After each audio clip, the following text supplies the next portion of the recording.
1 second. We're good to go. Okay.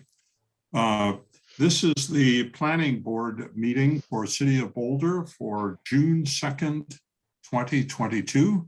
It is now 6:02 p.m. and we have a quorum of 5 of our members here.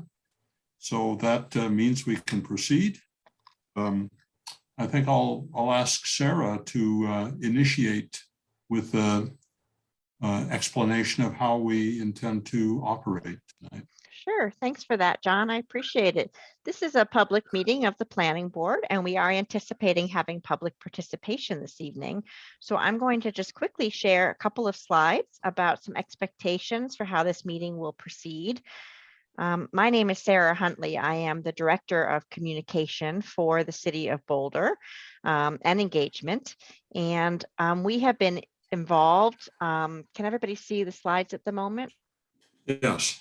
Okay, I'm going to make it into a slideshow so it's a little bit clearer to follow and bigger on your screen. So we have been engaged in a civic conversation for a couple of years now about how to create productive, meaningful, and inclusive civic conversations. It's a vision that the community has developed that supports the physical and emotional safety for community members, staff, and board members, and promotes democracy for people of all ages, identities, lived experiences, and political perspectives. We think we make better decisions when they are decisions informed by different perspectives. This vision is outlined on our website, and you can see the address if you're interested in learning more about the total vision and how we got there. But for the purposes of tonight, just wanted to frame up that that's where we're operating from. As part of this vision, there are also some rules of decorum found in the Boulder Revised Code. And there are a few guidelines that we wanted to highlight for this evening. This is a public meeting about city business. All remark and testimony shall be limited to matters related to city business. In the spirit of helping everybody feel safe and participate fully, no participant shall make threats or use other forms of intimidation against any person. Obscenity, dehumanizing language, racial epithets, and other speech and behavior that disrupts the meeting or impedes the ability to conduct the meeting are prohibited. And we do ask that participants sign up with their full name or the name that they're commonly known by, and that be displayed in their profile. Currently, the policy of the city is to allow audio testimony for these meetings. So that's how we will be proceeding this evening. If you are trying to figure out when we get to a point where public participation is occurring, how to speak, there are a couple of different ways to indicate to myself or to Cindy Spence that you wish to speak. If you hover your mouse over your screen, if you're on the computer, you will see a raise hand button. Sometimes it's under raise hand, sometimes it's by itself, and sometimes it's under reactions. But either way, you'll look for that hand signal. If you click on it, it will put a little icon next to your name that indicates to us that you wish to speak, and we can toggle you on and off so that you can unmute yourself when it's your turn. If you are on the phone, you want to do option 9, star 9, and it will do the same thing on our end. It will put a a hand icon next to your phone number, and we will be able to toggle you on and off. And with that, I can hand it back over to you. Let me just stop sharing my screen. And John, I think we're ready to go. Okay, thank you. So, having called the meeting to order, the first item on our agenda is the consideration of approval of the minutes from April 28th, 2022. I'd be interested in knowing if anybody has comments, and if not, whether someone would care to move that they be approved, that accepted. If no comments, I'm happy to move that they are accepted. Do I have a second? I'll second. Okay, thank you. Moved by Sarah, seconded by Laura. All in favor, raise your hand. Unanimously accepted. Very good. So now we can move ahead to the next item on our agenda, which is public participation. And this is the time when we invite comments from the public on any topic except that which we are having a public hearing on tonight, which is the public hearing and recommendation to the City Council regarding changes in the land use code. If you want to talk to us about anything else, now's the time to do it. So do we have any raised hands tonight? Right now, I don't see any, but we'll give them a second here to raise their hands. You can just go down to the bottom and you'll see a raised hand function. And you just click on the raised hand. And then we will give you 3 minutes to speak. Rolling once. There we go. We've got someone. We have Lynn Siegel. Lynn, I'm going to unmute you. I've unmuted you and I'm going to switch my screen so I can give you the 3 minutes. There you go. I really find it highly offensive to have the Riot Act read to me every time before I speak. I really do, honestly. It's so insulting to hear that. And that had never happened live, and I've come to council meetings for 30 years. You never get that live. You just understand that you've got to be, you know, civilized. And some guys come in there with their underwear or whatever, and then they get taken out. You know, it's pretty simple. This is utterly ridiculous. It's unfair. It's unjust. And it's not right that my video window isn't up and that you can't see me. One way. I don't exist to you.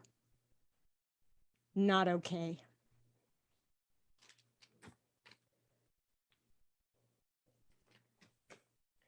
Now, let's see. What do we want to actually talk about? Since usually it's about process, right? Since you got to read the Riot Act first. Got to keep things in line, don't you? It's like a police state. Just to speak in front of the city council. It's insulting.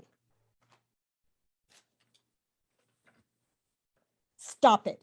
And you can do it. You talk to the city manager. You are the council. You have, I mean, you're the planning board. You have the choice to speak to the council about it.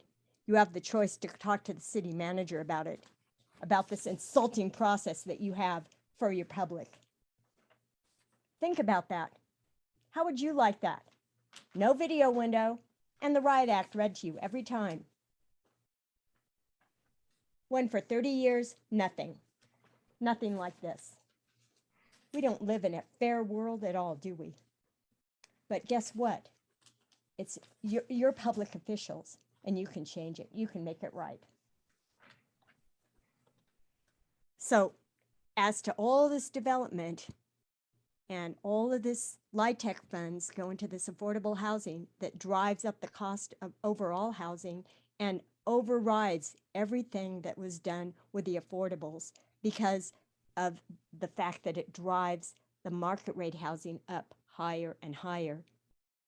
So there's no function in having a smaller and smaller proportion of affordable housing to market rate housing.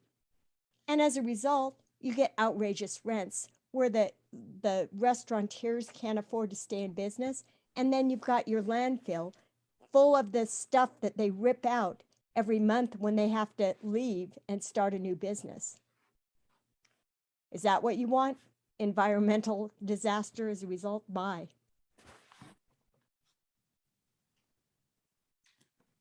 Okay, thank you, Lynn. Thank you, Lynn. We have one other person in the public, member of the public out there, and I'm just going to let 1 second pass here, see if she wants to raise her hand. And I guess not. So John, I'm going to turn it back over to you to go forward with the meeting. Okay, thank you. So that concludes our public participation section of this meeting. We don't have any call-ups or discussion or dispositions to that we're being asked to discuss. So we'll move right ahead into our public hearing item, which is a public hearing and recommendation to City Council regarding the proposed Ordinance 8523, amending Title IX, the Land Use Code, BRC 1981, to update, streamline, and simplify the use table and standards to to make them more understandable and legible as part of phase 2 of the use table and standards project. So I'll invite staff to take it away. Great, thanks so much. Good evening, Chair, members of the board. Charles Farrell, Planning and Development Services. We're really excited to be here this evening in the continuation of the work related to our use tables and standards. I think we were here last with an update for you back in March, I believe it was. And I'm pleased to turn it over to Lisa Hood, who's been our project manager on this project for the last couple of months now and is going to be presenting staff's analysis this evening. So we look forward to your feedback. Lisa, take it away. Thanks, Charles. Good evening, Planning Board. I am excited to bring forward this draft ordinance for the first module of the Use Table and Standards project. What I'm going to be talking about tonight, I'm going to go through a bit of the project background. As Charles mentioned, we were here in March and gave some of that background, but I know we have a few new Planning Board members since that time. So I do want to give a bit of that background. Then I will give a summary of some of the public input that we've heard related to this draft in the draft ordinance. And then we're going to dive into the actual changes that are being proposed in the draft ordinance for Module 1. And I did want to let you know, this is a very technical reorganization focused code update. So please feel free to interrupt with any questions along the way. It would certainly help break up the dry. I'm going to make it as exciting as I can, but it will help break up the dry topic. So feel free to interrupt at any point. So let's start with some of the project background. This use table and standards project has been going on for several years. It actually started back in 2018 with Planning Board, identifying it as a priority code change, and then the City Council agreeing. So in 2019, we actually started with phase 1 of the project. That was really focused on the opportunity zone. We were able to do a substantial amount of public engagement related to the overall project at that time. And we formed a Planning Board subcommittee that worked diligently to go through the use table district by district, row by row, and make recommendations and guidance for the remainder of this project. Phase 1 was completed towards the end of 2019, and then we kicked off phase 2 in early 2020. And although we had to shift everything to virtual, we were still able to do some great public engagement in the summer of 2020 related to the project, and the Planning Board subcommittee continued to work virtually throughout 2020 with, I think, over 20 meetings thinking about this use table. And that all of that great guidance is still providing input for the project moving forward. Unfortunately, the project had to be paused in the fall of 2020 due to the staffing levels and the issues related to the pandemic, but we were able to restart it at the beginning of this year. And so that's why we're especially excited to bring this first phase, or this first module of the next phase to you. We've decided to move forward, and we talked about this a bit with the matters item back in March. We've decided to break this next phase of the project into what we're calling 3 different modules. And that's because these are really comprehensive, complex topics. And so taking them kind of in these 3 more digestible pieces, we think will be good to give the proper amount of analysis and thought to each one. So with module 1, the one we are talking about tonight, these are the technical or administrative updates, really just restructuring the use table and standards sections of the code, really the functional fixes. And then we will move into the actual substantive changes for the use table and standards, which will be focused in module 2 on the industrial areas of the city and implementation of any really specific land use guidance from the East Boulder Subcommunity Plan. And then in module 3, we'll focus on those neighborhood serving uses in our neighborhoods and neighborhood centers. So there will be robust public engagement for those later modules as we dig into the more substantive parts. But right now we're at that higher level, really restructuring, reorganizing, and getting things into a clean, organized format so that we can really dive into those more substantive updates later. Just a reminder of what the initial goals for this project were all the way back in 2018 when Planning Board and City Council identified this as a priority.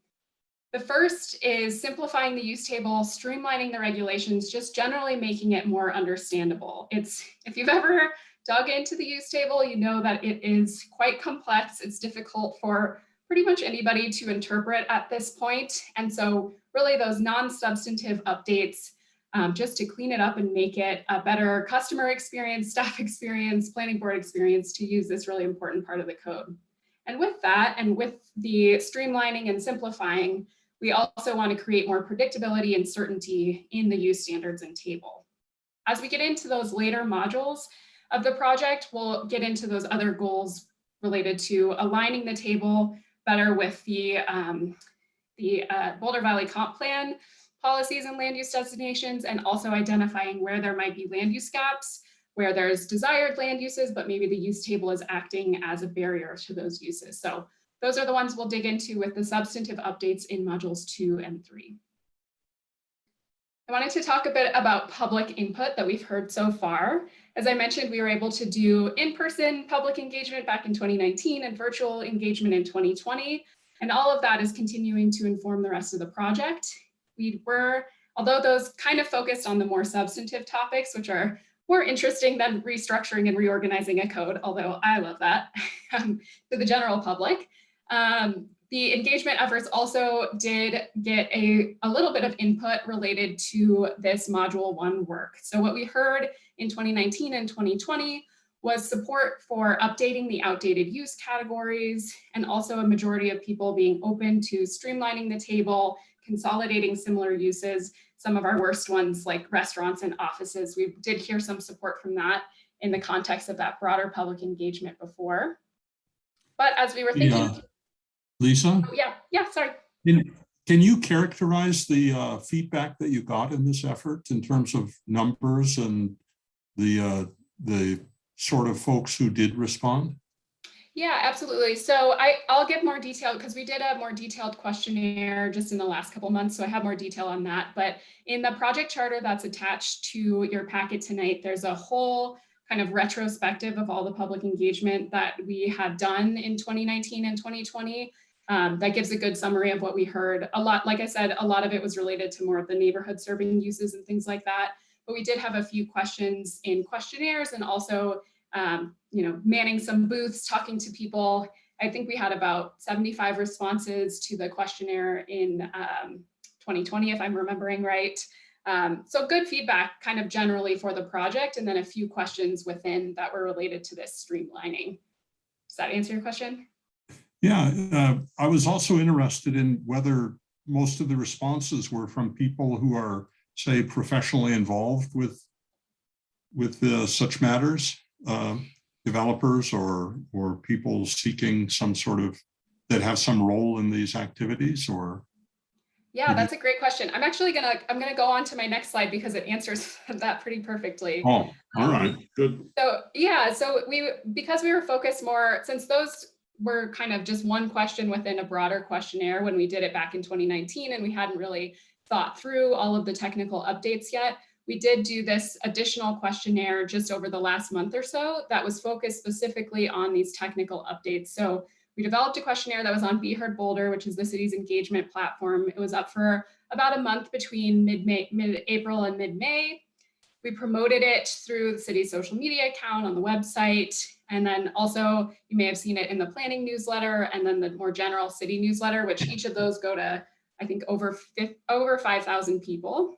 And then we did send it directly to stakeholders like applicants that we knew were familiar with the use table, or also members of the public who had either participated in the project in the past or shown an interest in the project or reached out to us. So we sent that questionnaire directly. We also created a video, just a short video to try to explain the importance of the use table, what it does, what it means, and that we'll use that throughout public engagement throughout the rest of the project. But getting to your point, Chair, we had 21 total responses to that questionnaire, which to me, for a questionnaire about a very technical zoning topic, is a great response. And they really were high quality responses. About 90% of those respondents indicated that they had looked up zoning information or used the land use code. And directly to your point, about 3/4 of the people that responded had applied for a permit at some point. So that doesn't necessarily mean they're a developer per se. They could be a property owner, because it could be a building permit or conditional use, or they could have been a business owner that needed a use review. So about 3/4. So it's mostly people that are familiar with it that responded. Interestingly, less than half of those people thought that it was clear when they did their application what was required for approval and what criteria would be used to evaluate their use. And so that's an important point to think through as well. And then just summarizing what we heard in the questionnaire, we asked people what the most challenging or confusing parts of the use table are for them. And we heard a lot of great feedback here. So not just that the use table had problems, but also the definitions that go along with those uses. They're nuanced and ambiguous. Several people said it's difficult to interpret what makes a use allowed. And then we heard several times from several responses that you have to skip around throughout various parts of the code to find all of the relevant information, and that makes it really challenging.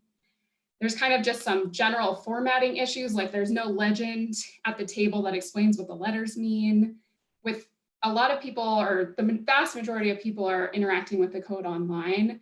And so there are also challenges with just the web friendliness of the online code provider, just issues with getting lost when you're scrolling through the complicated table, things like that. We also heard there's too many use types, too many different review processes, the limited uses that you'll see in the table with the L and the superscript, that's really confusing. And then just redundant uses and overall complexity, the accumulation of asterisks and footnotes that had kind of glommed onto the table over time were making it confusing. So we found this input to be really interesting because, you know, as staff, we really are super users of the use table, and these are all complaints that we would have as well. So it was great, or it was interesting to see that the public is also having the same challenges, and that really bolsters the changes that we were considering making. In the questionnaire, we also proposed a few strategies that we thought might improve the usability of the use table, just to see what people thought would kind of be the most bang for the buck, what is going to make the most difference in increasing the user friendliness of it. And what we heard from people was that eliminating outdated or uncommon uses from the table, relocating those standards related to uses into a consolidated spot, and updating the definitions that go along with the uses would go a long way. And then also some just minor things about formatting and things like that to improve the user friendliness as well. So overall, that's what we heard from the questionnaire from people, mostly people that have used the use table frequently enough to understand its complications and complexity. And with that questionnaire, we think that a lot of the strategies that we're employing in the draft ordinance, we can address many of those issues. So let's move on to talking about the actual draft ordinance. You probably saw in your very long packet that we provided both the official ordinance format, the one that goes to City Council, and then we also provided an annotated ordinance, and that has, I think, over 300 footnotes and shows all the red line text to show how the chapter, the use standards chapter of the land use code has been reorganized and restructured to try to make it more user-friendly, easy to understand, simpler language, things like that. So hopefully one of those footnotes could explain or answer any questions that you might have about where something went or where it came from. And then we have that good trail of breadcrumbs to understand all the changes that were made as we moved things around. There's also in attachment F, you can see what the actual just use table would look most like once it's put into the online code provider. As I mentioned, most people are using the code through the digital version. And so that just is the better way to see, because the City Council ordinance format isn't exactly what it looks like when it gets online. So there you can see kind of some of the strategies that I'll talk about in later slides. So in approaching these functional fixes, we took a number of strategies that we think will improve how people use the use table and how the understandability overall. So I'm going to go through each one of these, and you'll see a couple of these are familiar because we talked about them during the matters items. But the overarching improvement that we're trying to go for with the proposed ordinance is improving the structure of the use standards chapter. So a use table is a really helpful tool. It's definitely a best practice. And it's usually an indicator that if a city has a use table, they've probably taken good hard look at their zoning code in the last 20 years or done a major update. Boulder, being a front runner, had a use table many years before most other cities did. And that means that we've had more time to make many changes to it. And so it has become increasingly complex. Like I said, if you've ever tried to use it, it is not the most user-friendly. So by taking a new approach to the structure, we think that consolidating all of the standards that are related to the uses into one section after the table, and then a number of the other strategies that I'll talk about later, will make a big difference. Right now, we have standards related to land uses, both in the actual rows of the table as qualifiers. So you see like the restaurant one talks about what the maximum square footage would be, closing time, things like that. So actually worked into the row of the table. We have the limited use standards that I mentioned that are the L with the superscript.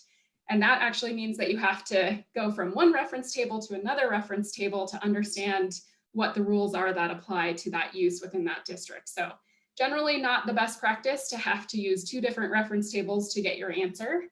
And then we also have conditional use and use review standards that come after the table. They're not completely organized to match exactly what is in the table. And so you kind of have to, no matter what use you're looking at, you have to look in many different places to find what applies. And so the overarching change is to put all of those types of things, all of those limitations related to uses into one area related to specific use standards, and then it's organized by each different use. An example of this right now, this also gives us an opportunity to consolidate all of the multiple rows that there are for different uses, or for the same use, actually. So one of our worst offenders is restaurants. We have 8 different rows in the table just related to restaurants. Like I mentioned, there's the different qualifiers about the characteristics, whether the size, opening, patio size, things like that.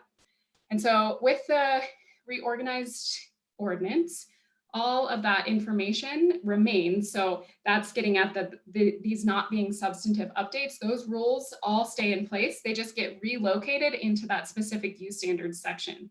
So those rules about maximum floor area, closing time, outdoor seating, those are all still there. They're just in an easier to read place. And so you just put them all in the specific use standards related to restaurants, and then it's divided by district. So just a different reorganization approach, and it makes the table a lot less unwieldy. We also had an opportunity to look at the abbreviations and symbols, and this is where it gets very dry zoning code stuff, but can make a big difference. Right now, if you know the table, A means allowed, C means conditional use, U means use review. We also have the L's with different numbers. There's NAs, there's all kinds of things going on in the table right now. With the proposed ordinance, we break it down to just A, C, and U, which are the different types of processes. And then we've added this new symbol, the bracket symbol, which is intended to indicate to the reader that they really need to look at that right-hand column of the table and look at those specific use standards that apply, because that might change what review process is allowed. It might be a limitation on square footage. There's something that applies there that they need to know. And so that's something that we talked about at the matters item, when it was a matters item, just as the best way to signal all the information to the user without over explaining within the table, because the table is supposed to just be a reference guide. I also mentioned in the public engagement that we got a lot of support for getting rid of outdated uses. And so we took a good look at the use standards and definitions and found some outdated uses like newsstands, travel agencies, data processing centers, things that aren't very common anymore, just to modernize the code and make sure that we are keeping up with how times have changed, and also not having super specific uses as we grow and evolve as a city over time. There's also just terminology throughout that we made sure to modernize and update. So things like junior high school or beauty salon, which aren't really the terms that we use. They've just been in the code since, I think, the 1950s. So just making sure we're using the terms that people use in the 21st century. We also looked at those definitions because that is a really important part of the use table. And we took basically 4 different lenses when looking at those definitions. We wanted to make sure that there were no missing definitions for any uses, because that really helps with interpretation. And so we did a good it was already pretty good in the current land use code now, but about probably 5% of uses weren't defined for no particular reason. So we made sure that any definitions, every single use in the use table is defined. We also took a look at the titles of the uses. Many of them are very long, and those long ones usually indicate that they have been the same since about the 1960s. So just making those concise and easy to read in the use table. We also looked at definitions from an opportunity to clarify questions of interpretation, just definitions that commonly cause problems or are vague or misunderstood, and just clean up some of those.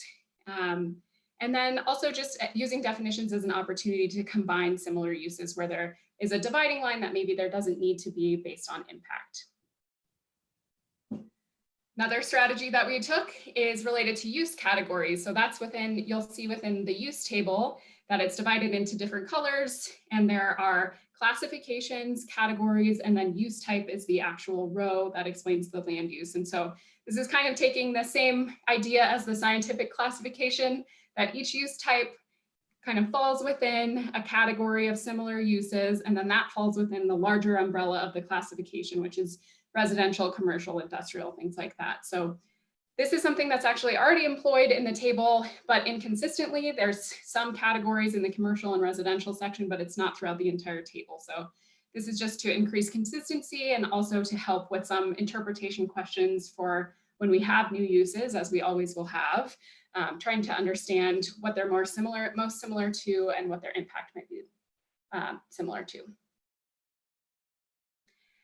Related to overall simplifying the code and the cells, we talked about how we're consolidating some of those uses, and the majority of those changes caused by consolidating those rows, like I said, with restaurants, are simply moved into the specific use standard sections.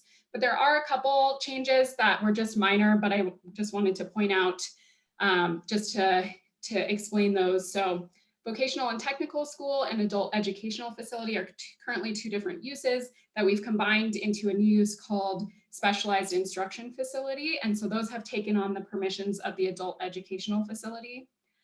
Offices other is a very unique thing that Boulder has as a use type. It actually shares the same permissions already as professional office. And so it's really just been collapsed into the other office types. And then based on impact and characteristics, those types of uses would be identified as one of those other types of offices. Related to personal services and indoor athletic facilities, this is one of those ones that kind of had varying interpretations over time, especially for small fitness studios, whether they fit in as personal service or indoor athletic facilities. So what we've done is try to clarify that through both the table and the definitions, where that the fitness studios should be identified as indoor athletic facilities, but then have a specific size limit. So just really clarifying a existing practice and making sure that that's more clear in the code. Detached dwelling units with 2 kitchens, another unique line in the code.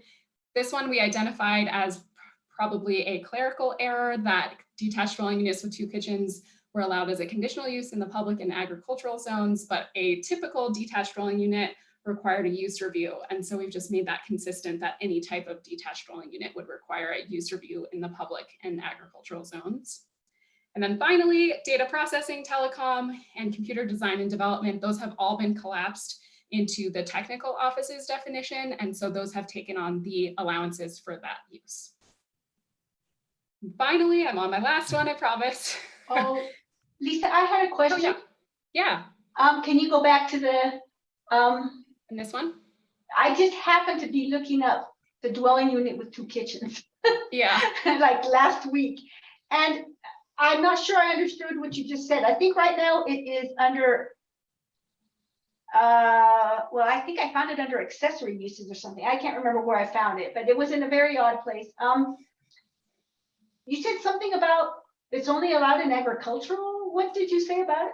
Yeah, so it's kind of odd. It's a conditional use in the public and agricultural zones, but a typical detached dwelling unit requires a use review. So for some reason, having 2 kitchens meant you had a more permissive review, and we think that that was just an error. So we've just updated that because it's been collapsed with detached dwelling units. So they would also need a use review in public and agricultural, and they wouldn't be a separate use anymore. So 2 kitchens in a residential, in a detached dwelling unit will need to go through a use review in the future? Well, in the public and agricultural zones only. So, which is how all detached dwelling units currently are Got it. required to be reviewed. So yeah, it's just trying to clean up. We really think that that was just done like a clerical error at some point. So making those consistent. Thank you. Yeah, thank you. All right, so my last slide, I promise. This one is related to language consistency and formatting. So this is kind of those really minor things that can have a major impact. And what we did was we reviewed all of the standards and we developed a consistent approach to the organization of those standards. So all of the standards related to land uses are outlined by zoning district and by that land use. And in that way, it's much more clearly describes the limitations that lead to different review processes, when standards apply. We use consistent language throughout so that it's much more clear and consistent throughout. You know, after, I don't know, decades of changes, these are just many different, it's a patchwork of use standards currently. So we've just taken a new approach to organization and the language that's used without changing any of the actual regulations. It's just the language to try to make it easier for people to understand. And then little things like adding color to the table, adding shading to the different types of districts in the table, and even bolding the subsection headers, we think are going to make a big difference for navigating this important part of the code, especially for the people that are using it online. So these are kind of minor, seemingly minor things, but I think will have a really big impact. So that's my summary of all of the changes. I am happy to take any additional questions. I have the staff recommended motion up here as well, if that's helpful, but yeah, I would love to take any questions. Okay, thank you. That was a very coherent and lucid presentation, so thank you. So I open it up to planning board members to ask staff if they have any questions or so. I'd also like to make sure that all the folks on planning board know that Sarah played a big role in this as the only surviving member of the subcommittee associated with helping out staff on this front. Well, So, let me just be clear. I had nothing to do with the technical fixes. That's been Lisa and Carl all the way. I wouldn't know how to do what they just did. And they Laura. did a good job. Thank you, John. So first, thank you, Lisa, and thank you, Sarah, for your work on this. I did have a couple of questions. Oh, and Lisa, the reason why I'm thanking you is thank you for that wonderful presentation. And I assume you also had a big hand in the staff memo, which was very clear and very informative. And the video, the online video explaining everything, I did go look that up. So I think you have done as great a job as anybody could possibly do to make such a very technical and complex topic transparent about what you did and why you did it. So thank you very much. I do have two questions. One is, you know, I'm new here, but it seems to me that, you know, the way that you have divided the project, this is intended to be very much just technical fixes without changing anything or introducing any novelty, or it's just a reorganization. The one thing that looked like it might be somewhat novel is when you had to add a definition or clarify a definition. And I did see in the staff memo that you looked at what other cities and towns have done and tried to, look at a variety of definitions for a certain type of thing and sort of pick the best practices. And I guess my question is whether there was public input specifically on that piece around the definitions that might have been newly created and that might impact people who have to use the tables in the future. That's my first question. Okay, yeah, that's a great question. So yeah, there is a detailed public or peer research matrix where we kind of went through those sticky definitions and saw what other cities had been doing.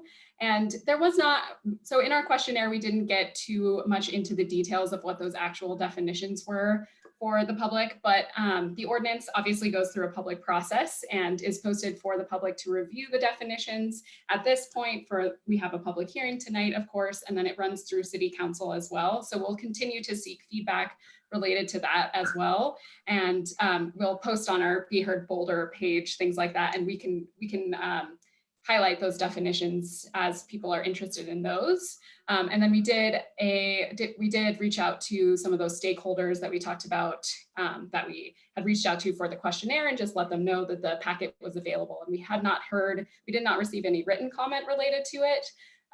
But yes, we are still continuing through the process and seeking, and definitely would like to hear feedback from the public and from applicants and things like that who interface with the use table.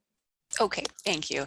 I guess that's one suggestion I would make, is that when you are framing this as mostly cleanups and reformatting and not trying to change anything substantive, that the one piece that you did need to add that was substantive was to create some definitions and how you did it, and just so that people have that flagged, so that they know that they might want to look at that a little more closely. So that's one thought. And then my other question was, I did see in the public comment that some of the comments had to do with, as you mentioned, the online formatting. And it sounds like you talked about a code provider, I think was the term that you used. So it sounds like the City of Boulder is not completely in control of what that looks like. Like you have an outside vendor that probably does this for multiple cities and towns maybe across the whole globe, I don't know, but probably across the US. But some of the comments, I think, went beyond that to asking, like, suggesting you could have a wizard, some kind of software program that walks you through, like, if you have this kind of use in this kind of zone, what do you need to know? So that instead of reading the table, it would kind of be fed to you by a piece of software. And then there were some other suggestions, as you mentioned, about like, if you do just have to scroll through the tables, ways to like lock the header row so that it stays with you as you scroll. You don't have to scroll back up and scroll back down to see what the headers are, things like that. And I understand that goes beyond kind of paper fixes, right? As if you were printing the code on paper and cleaning up the tables, it goes into more programming and software. And I wanted to ask whether the city is able to consider anything like that, or if that would be a future phase, or if that's just really out of scope. Yeah, that's another great question. We have been in contact. So MuniCode is our online code provider. They do probably the majority of cities in Colorado and around the country for zoning codes. And so we are limited a bit by what they're able to do. So, I've been frustrated a little bit because I want to have, I want the link in the right-hand column to directly go to the one that I want to, but they are not able to do that. So we're kind of trying to make the best of the online code provider that we do have. There are other providers. Obviously, that is a citywide decision. The land use code is only one title within, so that's a really big subject to take on. And switching a code provider, of course, it's like a city contract and things like that. So we're trying to make the most of what we can do in MuniCode. And I think that if you look at the attachment F, that really shows what we are able to do. Some of the little things like turning text to the side so that the header isn't so long. If you look at it right now, it's just, this takes up the whole page.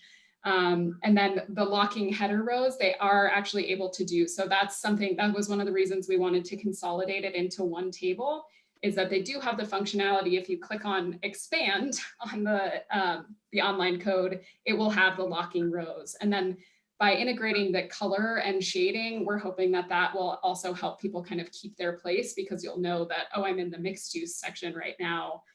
So we've really tried to take steps to make the most user-friendly as we can. There are other code providers that I think maybe have taken further steps maybe than MuniCode has, but obviously it's a business. And I haven't seen a great example of people that have come up, or a city that's come up with like that wizard idea where you just plug in everything. Would love to see that. We've got a lot of great tech minds in Boulder, so hopefully somebody can come up with that someday, but it's not something that I've seen in practice thus far, but that would be great to see in the future. Thank you very much. Appreciate your replies. Thanks. Okay. Sarah. This should be a super easy question.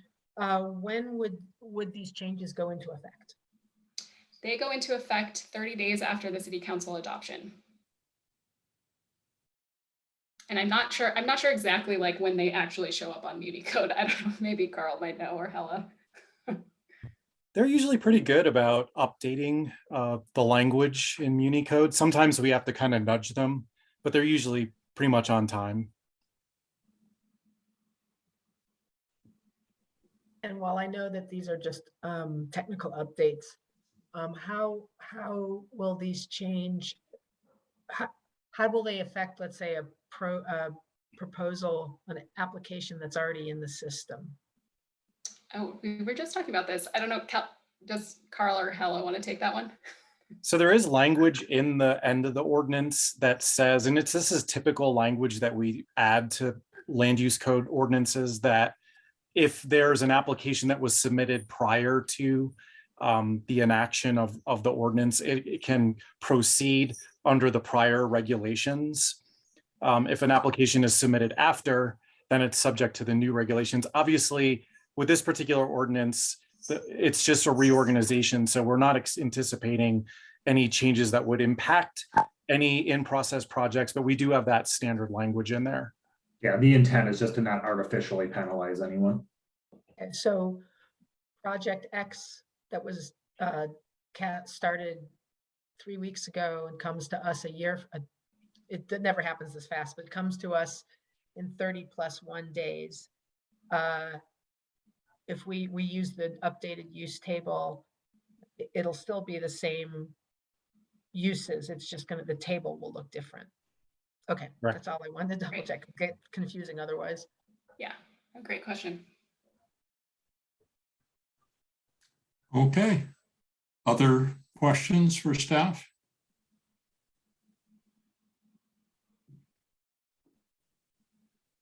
I have one, and that is pertaining to an email we got regarding the classification of private schools and public schools.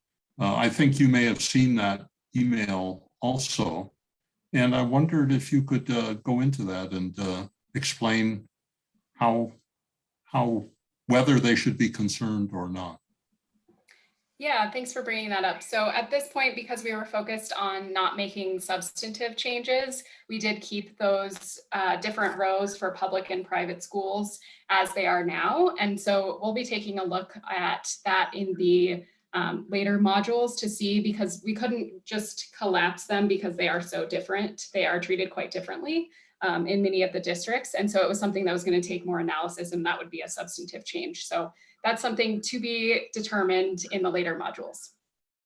And I think on that topic, I think we were thinking we'd return to planning board and ask planning board before we move on with another ordinance, whether there would be support for that change, because it would open up schools and areas of the city where they're not currently allowed. So that's something we need to analyze and then bring back to the board. And if I may add to that, there is a big difference right now what the table shows for public schools and private schools. And the reason behind that is that the city is preempted from regulating the location of public schools by state law. So public schools are allowed everywhere. And I think that's just a reflection of that state law preemption. And private schools are allowed in some places and not allowed in others, and may even require a use review in places. So it wouldn't have been easy to just say we make it the same as for public schools, because for public schools, the rules that are in place are just based on the preemption that exists. So apart from the fact that this particular phase of the use table updates was not supposed to be substantive, we thought it warranted a deeper look. Right, and that would be a substantive change then. Okay, well, thanks very much. That's a very clear explanation. Any further questions for staff? Okay, wow, we're zooming right along here. Okay, well, we can move into, this is a public hearing. So I think now's the time when we would invite public comment on this matter. Cindy, do we have anyone who is interested in talking to us? Well, we have one person in the public, and She did raise her hand, so it's Lisa Spalding. And Lisa, I've just unmuted you, so you are able to speak now, and I'll put on the timer for 3 minutes. Thank you, Cindy. I'm just interested in at what point during the use table changes should we be asking you to look at definitions of things that are new that haven't really been defined yet, like workforce housing, or especially what are you going to do with all of the hotels and everything that's turning into effectively dormitories? You know, you've got sororities, fraternities, dormitories. I think that, you know, you've gotten rid of some of the old things, and there's some new things that it might be good to define. But at what point in this process should the public bring it up? Oh, that's it. Thank you. Sorry. Okay, thank you. Thank you, Lisa. And Lisa is our only person from the public that is out there. So I'll turn it back over to the board. Okay, thank you. And perhaps staff has a response to Lisa Spalding's question right away while it's on the top of our minds.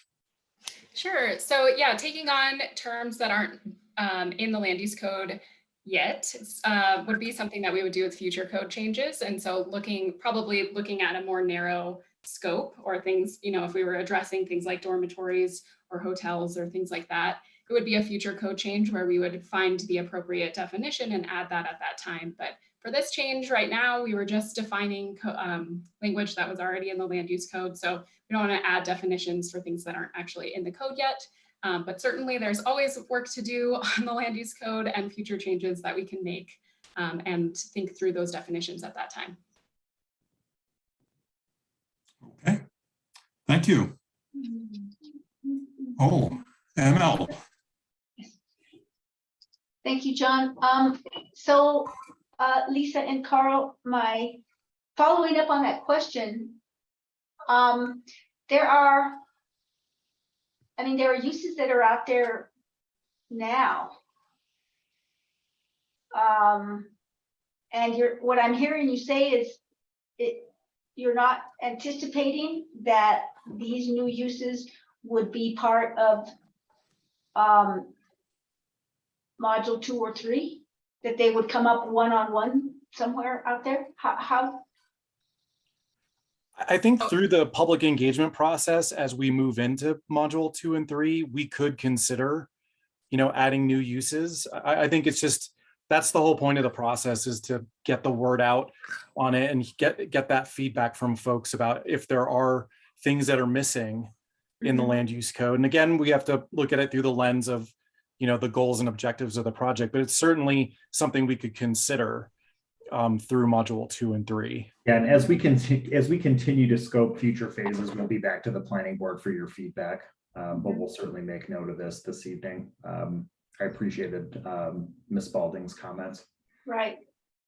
Yes, I would concur. I think that there are emerging uses or uses that have emerged that aren't captured as completely as they might be. And since we're open up this project, it might make sense to include,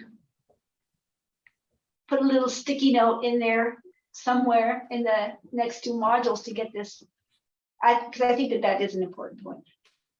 Thank you. Sarah, you had your hand up. I'll just build on what Lisa Spalding and ML said and add specifically student-specific housing. That's clearly a new industry that has moved into Boulder. And I think we want to make sure that that's defined and stuck into the use table wherever appropriate, with whatever appropriate allowances or limitations. But that's for down the road.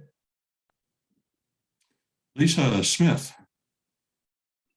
Yeah, well, first and most importantly and pertinently for tonight, just excellent work by staff. I've been kind of following this along, and yeah, I know for some of us, this is actually exciting. I know for other folks, it's maybe not the most exciting work, but these are the kinds of improvements that make interacting with our code and understanding how our code works much easier for planning board and also for members of the public and professionals. And I think it makes our jobs easier, and hopefully it's kind of that important but not urgent sector of work that also will make staff's life easier down the road. So thank you for doing it. And then I'm not sure if this is actually appropriate. I haven't put enough thought into it, but kind of as you were talking about student housing and the type of student housing that are cropping up, one thing that came to mind, and the answer may be no, but is whether having some kind of a flag or a designation or a definition or something similar around middle income housing might help us as we kind of look at certain things, if we had some way of defining what the heck we're talking about when we talk about that. So I'm going to just say that it's not fully baked. It may make sense. It may not make any sense. And I don't think it's super relevant for tonight, but just since we're talking about what's coming next with this, since I feel like this phase has been done beautifully, that's something I think about, because if you can't define something, how do you know if you're getting it or not getting it, and how do you encourage it? And this is perhaps one of the places where we can help encourage something that we want more of, or that we want to preserve and that we want to build. So overall, just thank you. This is fantastic, and I'm looking forward to the next couple of phases. Very good. Sarah? I'm just going to say also excellent. I support the motion, and if there is no planning board discussion, I would be ready to move along. I think that's fine. I just want to bring to the planning board's attention that we've been asked two major questions by staff tonight, in addition to the motion. One is whether proposed ordinance changes meet the goals for the use table and standards project. And the other is whether planning board recommends any modifications to the draft ordinance. Now, we've been already talking about it, and I presume if any of you had thoughts on those topics, you would have let us know about that. But I just wanted to make sure everyone's aware that those are the questions that staff asks of us. And so if you have any additional response on those, now's the time to enunciate them. If not, Sarah, feel free to go ahead and make a motion. You're muted, Sarah. Sarah, you're muted. Got two things up on my computer right now. It took me a little bit to get to the mute button. So no yeses, nos to questions 1 or 2. Okay, I'll make the motion if I can find the motion. Here it is. Okay. Planning board recommends that City Council adopt Ordinance 8523, amending Title 9 Land Use Code to update and simplify the use tables and use standards to make them more understandable and legible as part of Phase 2 of the use table and standards project. I will second. Okay. Any discussion of the motion? Seeing none, we'll take a vote. I think we may have to do a roll call on this. Sarah? Aye. Laura? Aye. ML? Aye. Lisa? Aye. And I vote aye. Congratulations. Everybody loves it. So, Yay. Great job. Thank you so much. Yeah. that moved right along there. Thank you. Thank you. And A for the lot of work. OCD amongst us, like, oof, so satisfying. Thank you. I know. You guys did a beautiful job, because it's not an easy thing. As someone who uses those tables, it's like, wow. Thank you very much. Thank you. Thanks, everyone. Okay, well, thank you. All right, I think we can move right ahead to matters from planning board, planning director, and city attorney. And we have a presentation of the Curbside Management project tonight from Chris Haglin, I think. Yes. Move right into, ML, are you waving at Chris generally, or? all of us, or?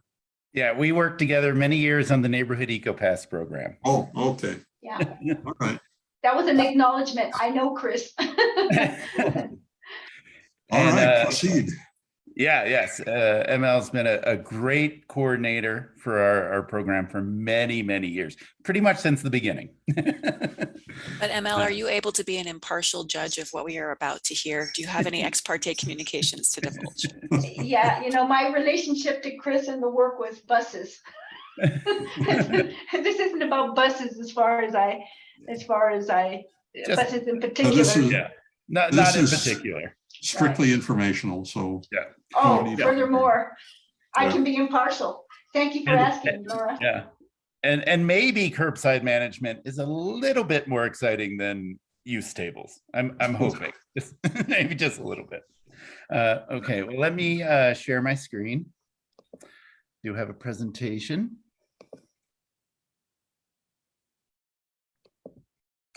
All right, hopefully everybody is seeing that. Yes.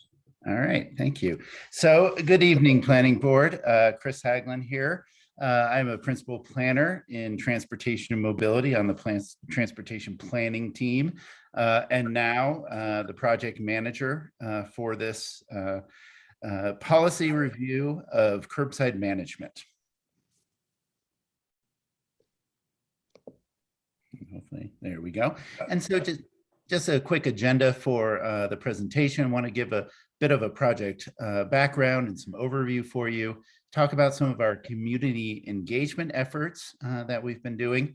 Right now, we're in the phase of doing our existing conditions report and also our review of best practices for curbside management. Just today, we really kicked off some of our efforts to identify some potential pilot projects that we will learn from and then hopefully help guide our policy decisions and our implementation guidebook. And then we can have a discussion on the subject matter, and then I'll relay the next steps for you. So the overall work of curbside management really falls within the AMPS project work program. AMPS is Access Management and Parking Strategies. This is just one of the many gears in the system of plans that we have that guide our work at the city, including as you know, the Boulder Valley Comprehensive Plan, our Transportation Master Plan, Climate Action Plan, and AMPS. And you know what's great about these, they do really work together as a system with many shared goals in terms of VMT reduction, GHG reduction, mode shift, and also our emphasis on equality and diversity as well. AMPS itself over the years has evolved. It was, I think the guiding principles were first adopted by City Council in 2017. And there's been a variety of projects under the AMPS umbrella or within the AMPS gear system. Chautauqua is a very successful program, the CAMP program, the Chautauqua Access program with the free shuttle, which launched this past weekend. That's been going on for many years. Quite recently, we came to planning board about neighborhood access management and parking pricing and fines, which are now being implemented.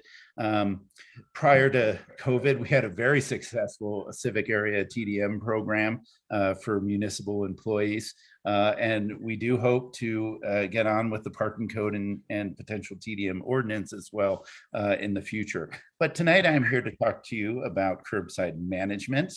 So really, why manage the curb? Essentially, it's really about managing a public resource that has a number of competing demands. There's a limited supply, and really what we've seen in the last several years, and with COVID especially, a lot of new competing demands to this limited public resource. The curb is also that front door to your destinations when you're switching between modes. It's how you connect to different transportation options, whether it's a B-cycle or a hop bus. The curb is where you access those. And again, curbside management is a tool that can help achieve some of our community goals. You know, it's one of many levers that we can pull to stimulate behavior change, travel behavior change. Maybe not the biggest lever like, you know, some other levers, but still a lever that we can use to help reach our transportation and climate goals.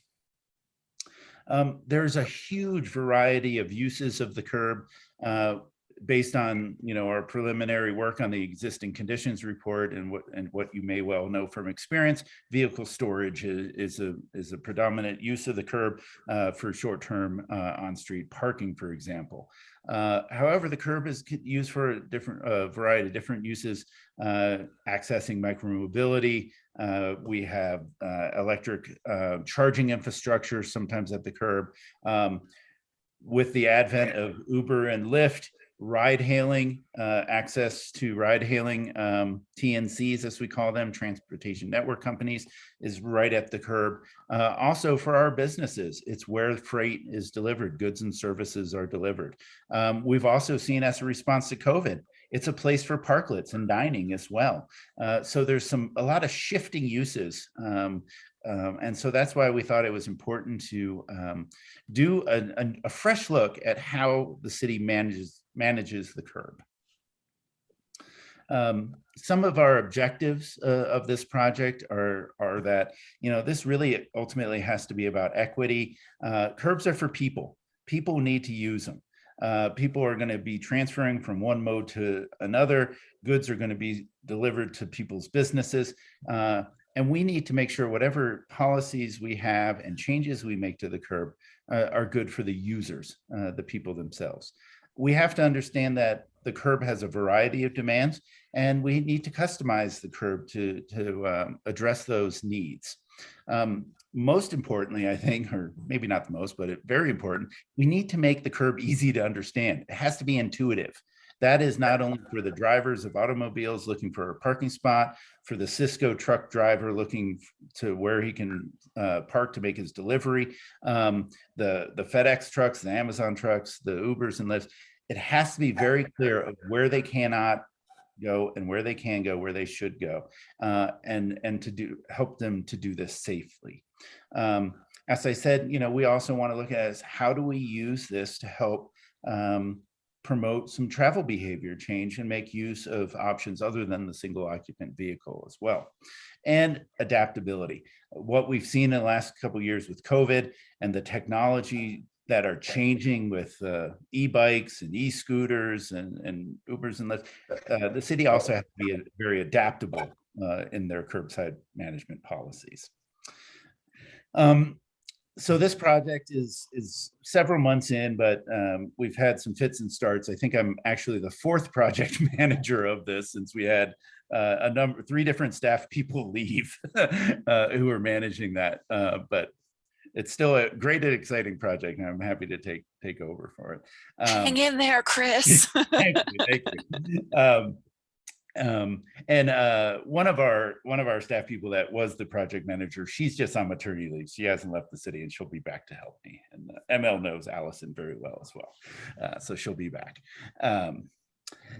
What we've been doing is going through the list of tasks, existing conditions, really mapping out where how the curb is used differently in different locations. We're really focused on the downtown and Boulder Junction and Uni Hill, as those are the commercial areas that have the highest demand. But we do want to look at typologies for, you know, across the city for how the curb is managed in different areas. We've done a great deal of community engagement, which I'll go into a little more detail in.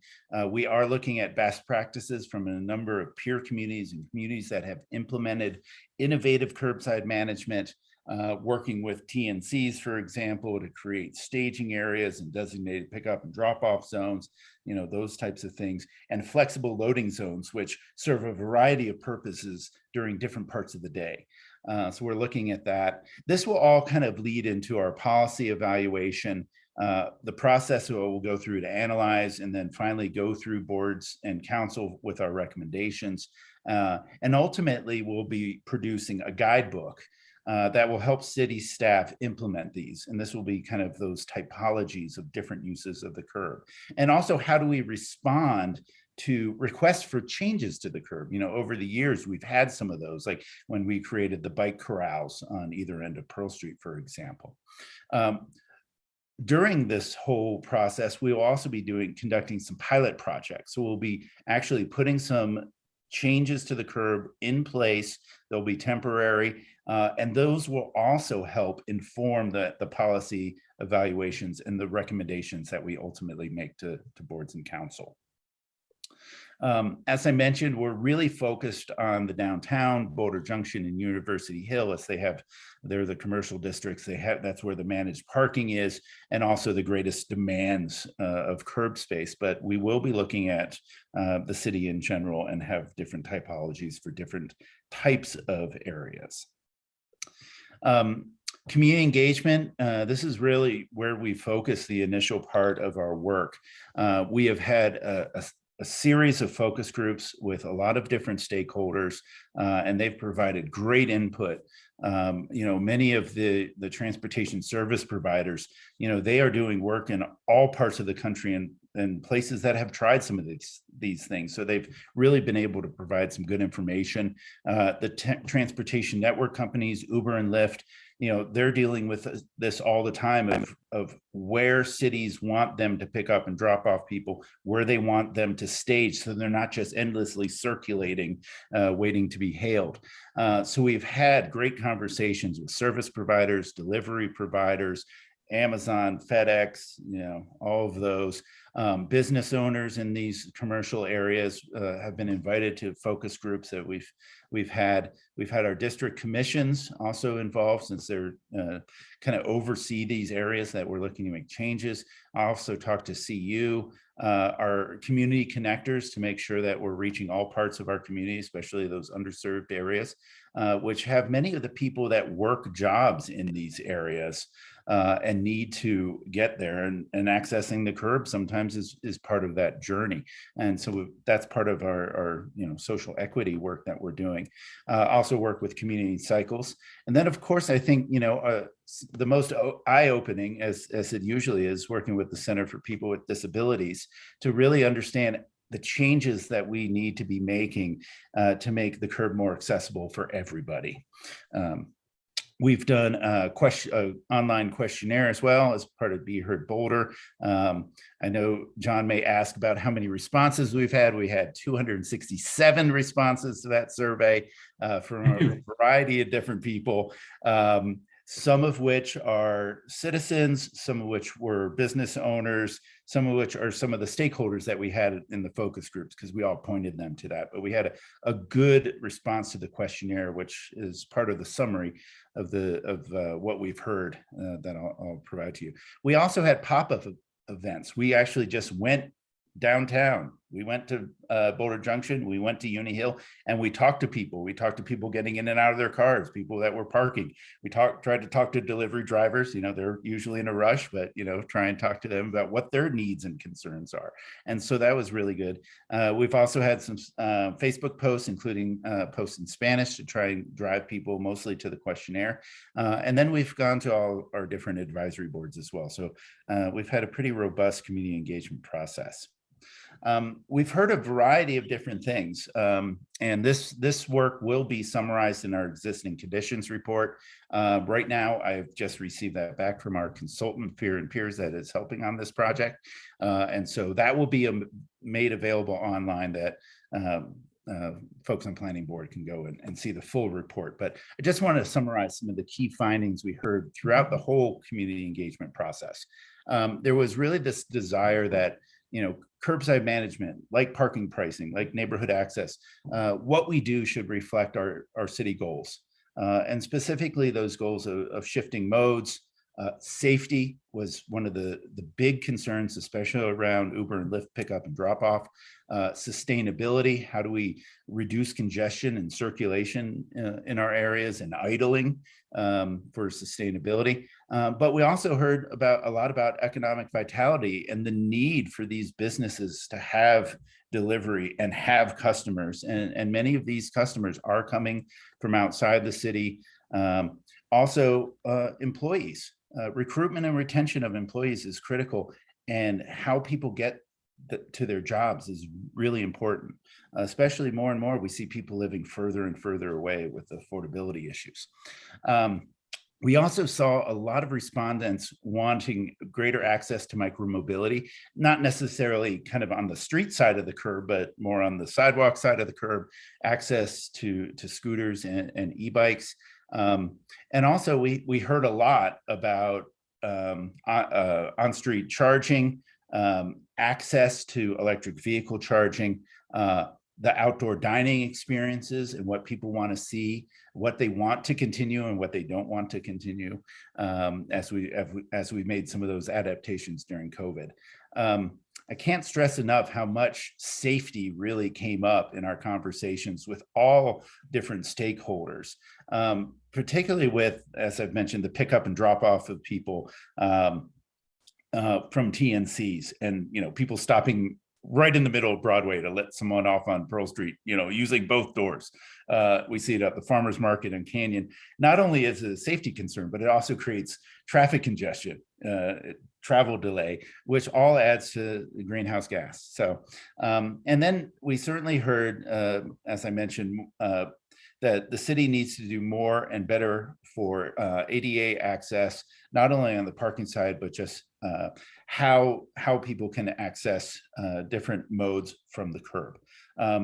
It's amazing how many stories we heard about problems with getting on and off buses because of street furniture or trees or something like that that's just in the way of people trying to get on and off buses if they're not fully able to walk on to the bus. So lots of different things. We also heard about the importance of parking, especially from our downtown merchants, and the availability of it and making it intuitive. Part of the last project that we brought to you on parking pricing, we're making those changes to make parking pricing performance-based, and we're also making the difference between on-street and off-street parking greater so that we can really push people directly to the parking garages that are currently not being used as much as we believe they should and can be used. And this will also allow us to create some additional changes to the curb, because really anything we want to do to the curb, it's going to come with the trade-off of taking away parking spaces. And that's where our opportunities lie. We heard a lot about the success of street closures, but also, the whole discussion around is it year round? Is it seasonal?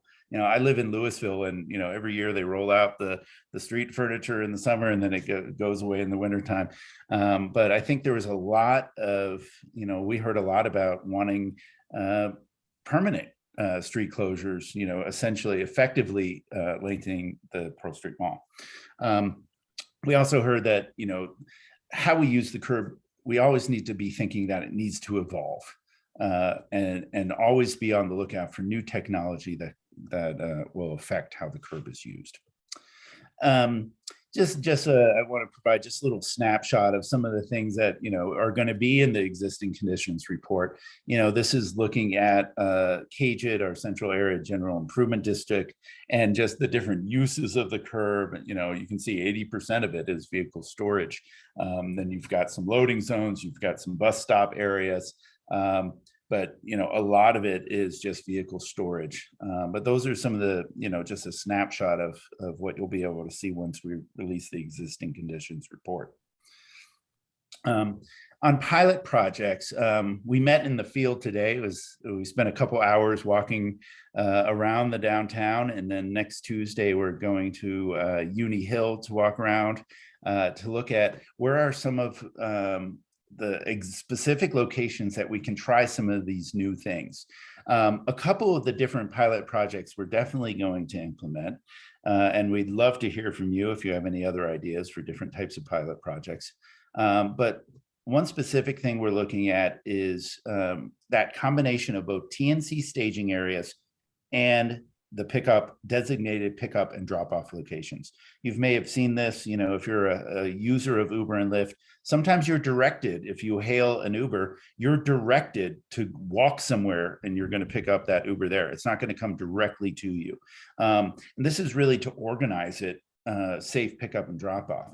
But many other cities like Denver by Union Station also wanted to create a staging area that TNCs can dwell with their engines off and not just circulate until they're hailed. And so we've identified, I think, some good potential areas that we can do TNC staging areas. Talking to the TNC drivers, what's really important is access to a bathroom. And so we're looking at some areas around the county courthouse on Pearl Street. Behind it, there's access to restrooms there. A driver could also get something to eat if they wanted to. It also has electric charging in that parking lot, so that may be good. And it's really not used after dark, which is when we typically see the most TNC usage. So we're looking at specific places for the staging area. And then throughout the downtown, designated areas where through either the Uber or the Lyft app, people would be directed to go. And this would be a flexible loading zone. During the day, it could be used by the Cisco truck, the Amazon truck, but at night, it's mostly going to be a place where people can be safely picked up and dropped off. So we've identified, I think, about 10 potential locations. We may not do that many, but that's what we're looking at. And then the other thing is just kind of the general flex zone. So we have, a lot of loading zones in our alleyways, but we also have some on some of our streets. And we're looking at how can we create different types of loading zones, ones that are flexible and that the uses change throughout the day. This is, and we want to provide more of these because we're seeing more and more double parking. We're seeing traffic congestion from trucks having to stop because there's nowhere for them to go. And so we're looking at creating additional areas where they can go and that the use will change during the day. This will be really good to help reduce traffic delay and traffic congestion. And also just general non-compliance that we're seeing now with loading zones. So right now we're looking at forming some ideas around what we're actually going to do. We want to spend June kind of like designing how these things will operate at these specific locations. Throughout July, we want to take some of these ideas back to boards and councils to make sure that we get their input prior to implementing them. And then we'll look at maybe a duration of at least 3 months of them being in place. So that may be, kind of the August, September, October, November timeframe that we'll be looking at actually having these pilot projects in place. That will be good because we will likely see a variety of weather situations. One of the things we have to do no matter what we do, we've got to be able to maintain it, and our maintenance has to do it. And we feel that will provide an adequate time to evaluate the effectiveness of the different zones. So with that, that's kind of where we are in the project. And as I said, we will be returning with some, additional content. But what I just wanted to ask Planning Board, based on what I presented, are there any specific curbside issues maybe that I didn't mention or you want to expound on that you think we should take a look at? Do you have any ideas for other types of potential pilot projects? And then I think, this is one I put in special for Planning Board. How do you see this? How do you see curbside management policies affecting your job in new development and site review? So I thought I'd tee up those questions for discussion. Well, thank you, Chris. Fascinating stuff you're dealing with. I can see there's some folks who already have their hands up. Lisa? Yeah, hi, Chris. Hi there. Yeah, I love this. It's great to see this. I know a lot of this work kind of started pre-pandemic and then everything got very weird for a while. And so it's wonderful to see that it's been ongoing and how far you guys have come since then. I think one of my questions would be, I'm kind of thinking about pandemic specifically. We saw the incredible intensity of parking, for example, downtown, and how difficult, I know you've heard me talk about it, I'm sure before, but there are even times when I would like be trying to go to a happy hour or something for someone. And if I wasn't already downtown, I'd look for a while, see that every single garage was full, think about how many blocks away I felt like parking, and decide I wasn't making that happy hour. And there's a lot we can say about pricing, parking, all of that. But I guess one of the things that you mentioned that I'd love to hear more about is kind of the legibility of informing people of where spots are. I'm hoping we don't lose some of these street colors. I'm hoping we don't lose some of these parklets. When we actually do have parking, what have you found to be successful in directing people to that underutilized parking garage, or to letting them know that if you just go, a block and a half that way, even though you don't know it's there, there's a spot. I'm just curious what's happened with that, whether it's been technology or literal physical signage, or just how that has evolved. Yeah, well, I think, from what we've seen in best practices report, communication is the key. And it's a combination of, your traditional wayfinding. But I think what most cities are seeing is very effective are more variable message signing, directing people, and actually letting people know the number of spaces before they can turning in, onto that street. 93 spaces available, 78 spaces available. So, of course, we've got to balance this with, the whole idea of clutter of signage on our streets. But I think, variable message signing has been shown to be very effective in other areas, and it has to be clear. And I really think we have to figure out a way to message the cost difference as well.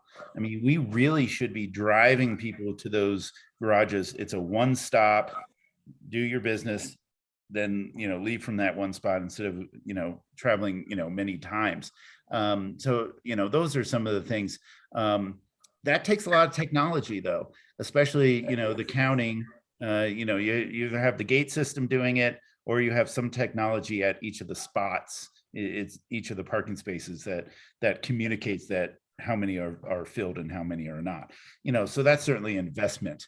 I would say a lot of that is more in Community Vitality's domain than mine, but it's certainly something that we're looking at as part of the best practices report.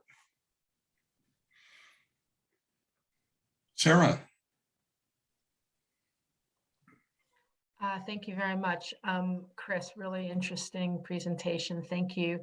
I have 3 comments and then 2 questions. So in terms of issues that I would want to make sure that matter to me, and are wider sidewalks, which is a design construction issue. And I've been one of the people raising this for quite some time. If the more our sidewalks are being used in multiple ways, the wider they have to be. And I'm not sure that we always take that into account. So that's one.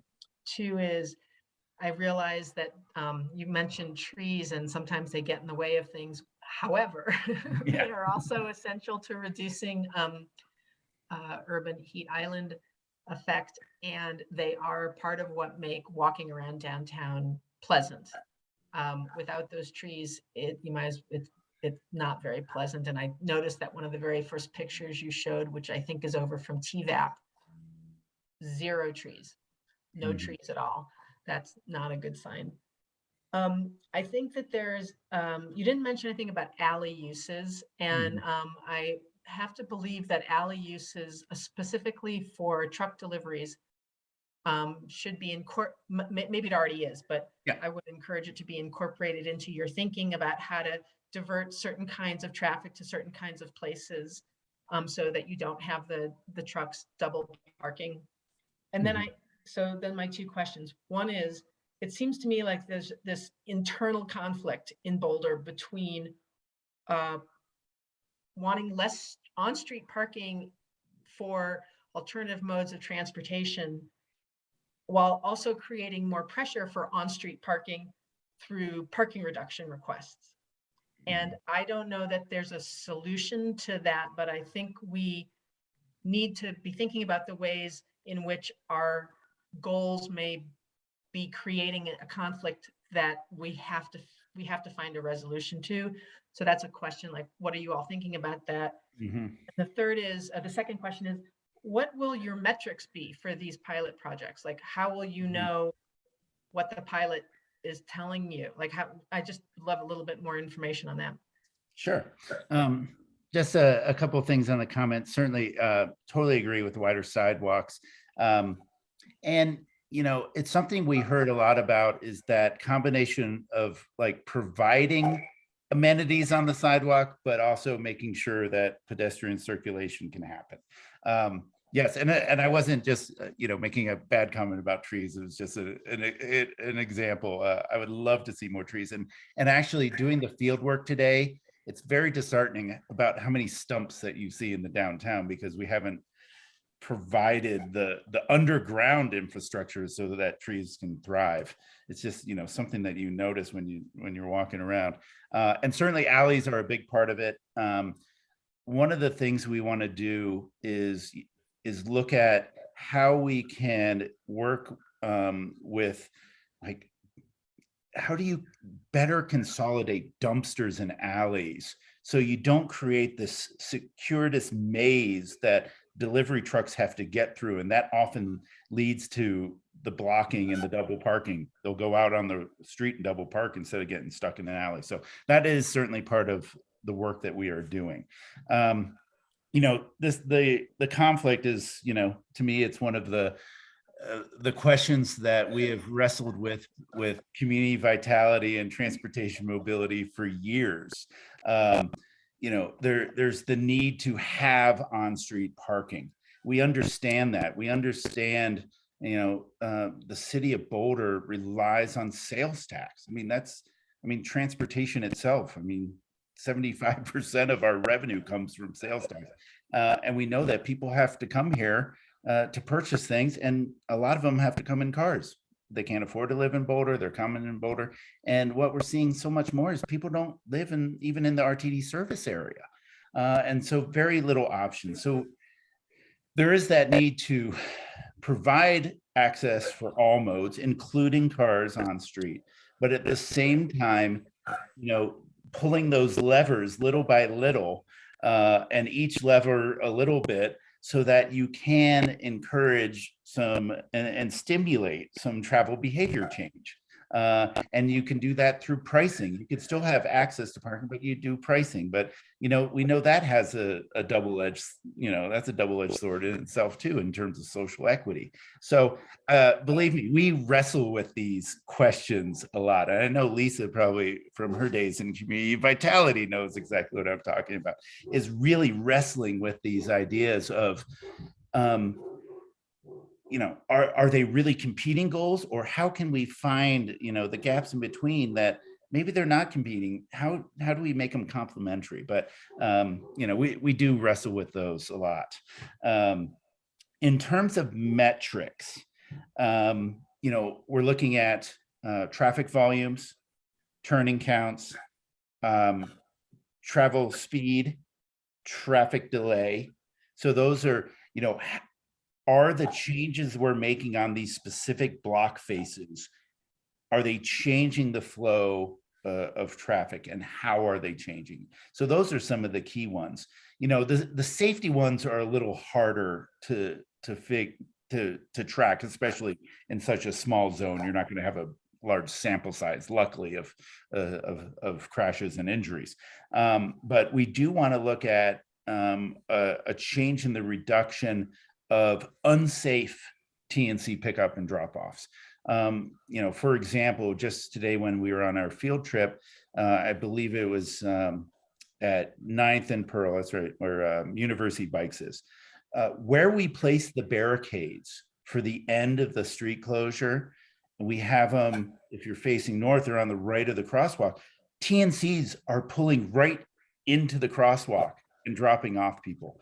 And we thought today, you know, something we could easily do is just move those barricades over, create a safer pedestrian access on the crosswalk. And then we identified there's I think it's called like the mid something bank across the street, where we have some of our last meters, actual meters on the street. And right there, is where we want to propose putting a designated TNC pickup and drop off. So, hopefully we can monitor how that intersection works and how, a reduction in unsafe practices. But a lot of it are those metrics I mentioned earlier, which are your kind of very traditional transportation operations metrics. And then I think, that's all the kind of the quantitative side. I also think we have to go after the qualitative side. We need to do talks with the drivers. We need to do talks with passengers to see about the experience that they have and changes in that as well. So, I'd really like to mix the quantitative with the qualitative. Thank you. ML, you have your hand up? I do have my hand up. Thank you, Chris. Thank you, John. Chris, you were right. It was much more exciting to see your presentation than the land use, even though than the use tables, even though those are vital and important.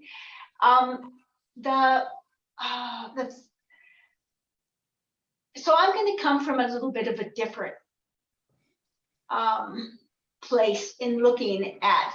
First of all, what I wonder about is how wide of an area can you consider as your curbside in thinking? I mean, you've talked about sidewalks, we've talked about on-street parking, that starts to get pretty wide. But the thing that I am really interested in, and that I kind of look at examples globally, because it's as we start to, for any number of reasons, transition away from cars as our primary means to be, you're talking about the downtown Pearl Street, you're talking about the university, you're talking about areas that have more density and more access to a variety of transportation, as opposed to your own house, right? So the thing that I'm curious about is and I don't know if this would be a pilot, can the articulation of and I don't know what the dimension would be. Would it include a sidewalk? Would it include the on-street parking?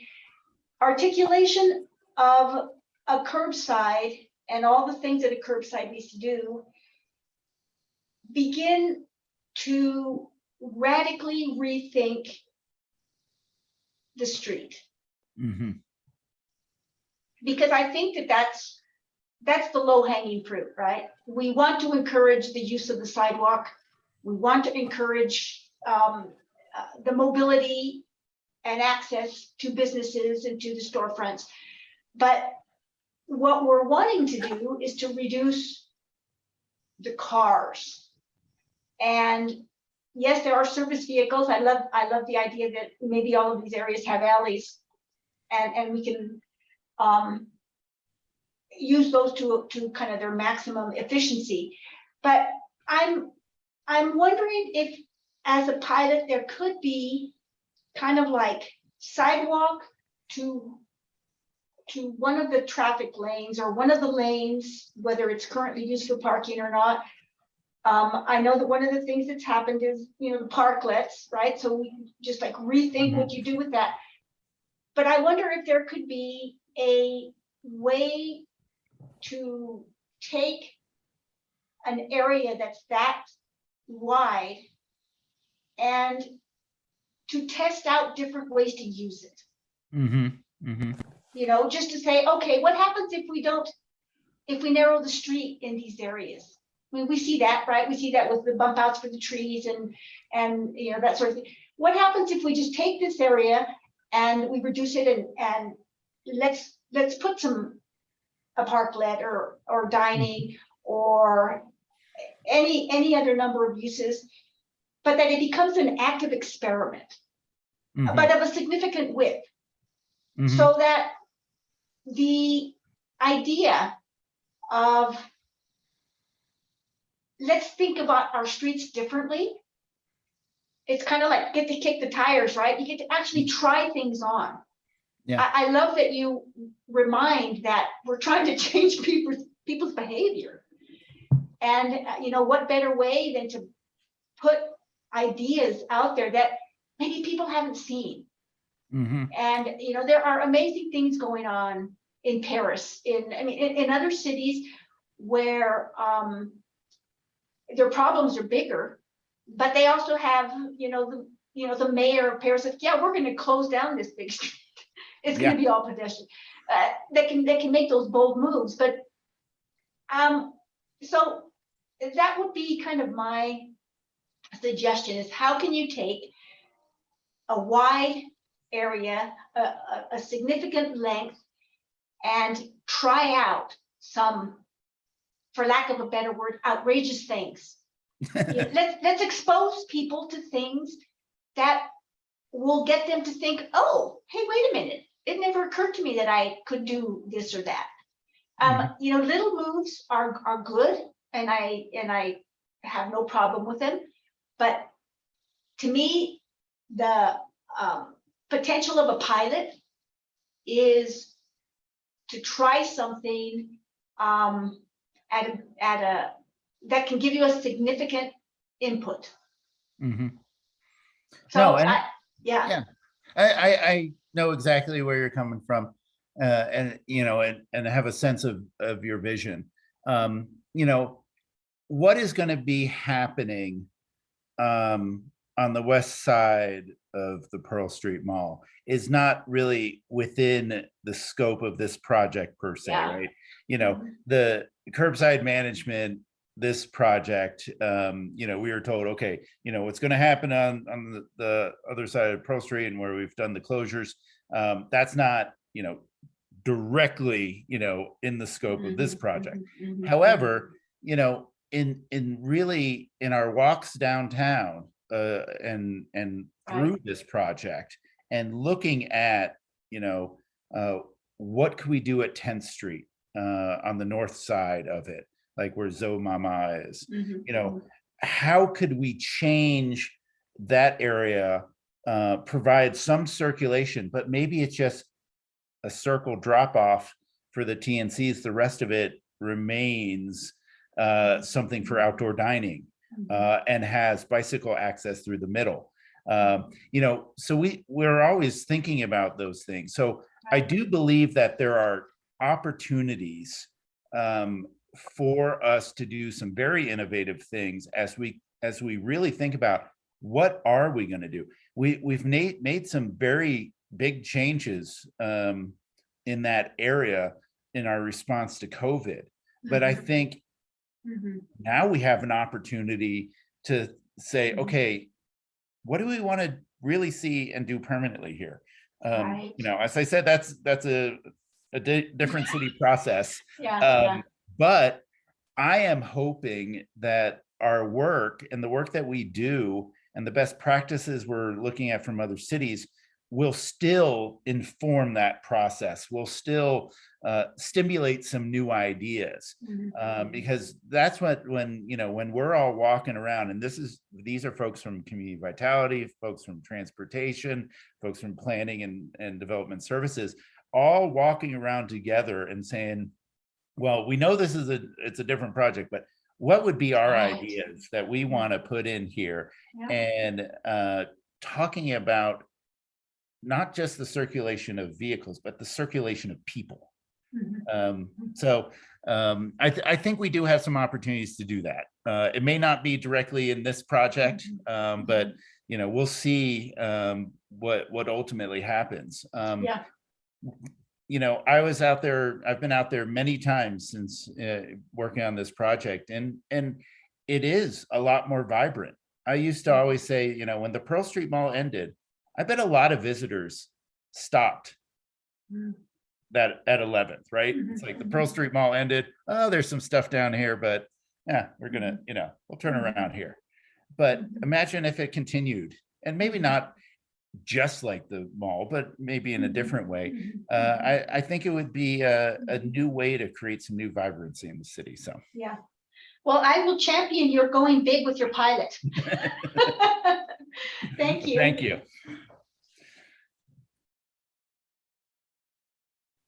Laura, Thank you, John. Chris, again, thank you for an excellent presentation. Very interesting. I have never found curbs interesting until this project. So you have awakened curb interest in me. So thank you. I want to answer your specific discussion questions.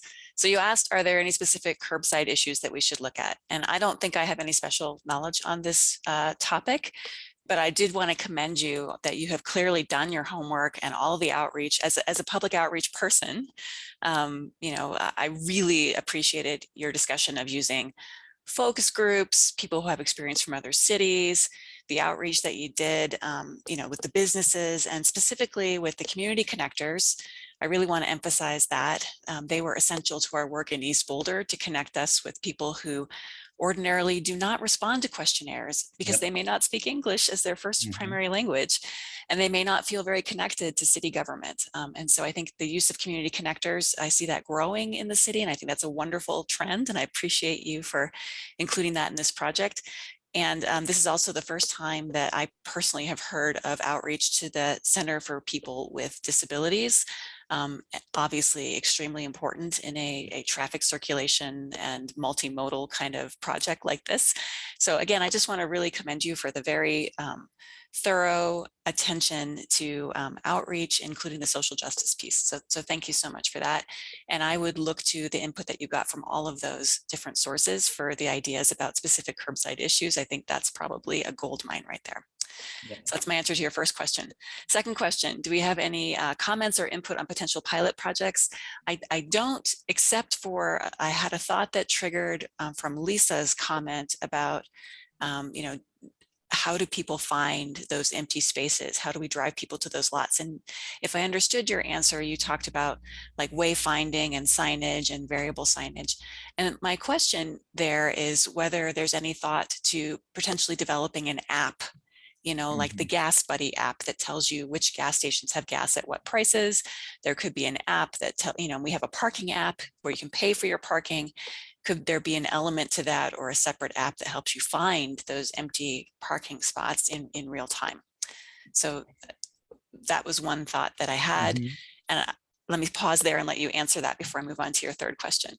Yeah, that is an idea that we've actually talked to Google about when they were developing Waze, that app.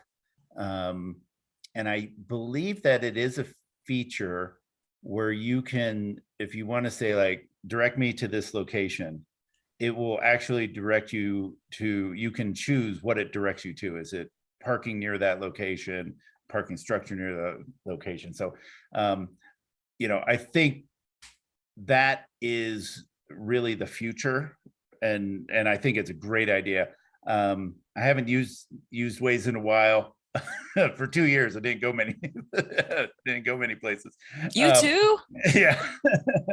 But I think that's something that we can do. It's kind of like what we're going to be doing with the TNCs, right? It's that their app is going to tell people where you need to go to pick up your ride, and it's going to tell the drivers where they need to go to pick up their passengers. So I think, that's certainly one thing. I'm wondering, we do use Park Mobile. I don't really know the intricacies of the software, but, is there a way that, Park Mobile could also be used to do that? So I don't know, but yeah, I think it's a great idea. To me, being a transportation planner, it's something I automatically think about. Like I was meeting my colleagues for this field work, and I thought, okay, well, where's the nearest garage that I'm going to go park at? That was a no-brainer. I would take the Dash, but the Dash schedule is not that good anymore, unfortunately. But I do think that has tremendous potential to just direct people right to where they need to go, that's close to their final destination. Totally agree. Okay, thank you. And then you asked, how do you see curbside management impacting new developments and the work as planning board? I would ask my colleagues for help on this, but I recall when Mark McIntyre wanted to talk about, innovative street design, he was pointed back to, well, we have code about what the streets have to accomplish. And the developer is like, well, I'm just doing what the city tells me to do. And the city staff were like, well, we have to go back to the code. And that we as planning board, we can suggest these things, especially in like a concept review, take into account curbside management and work with the city on how to be innovative in that. But in terms of what we can actually require, I think it goes back to the code. Like, correct me if I'm wrong, Hella or colleagues. So, I mean, I would definitely see that maybe we could encourage some innovation in terms of concept review, but what we can actually require is going to have to require the city to make it part of code. Yeah, I agree with that. It would be important to incorporate it somehow into the code, maybe into the DCS, or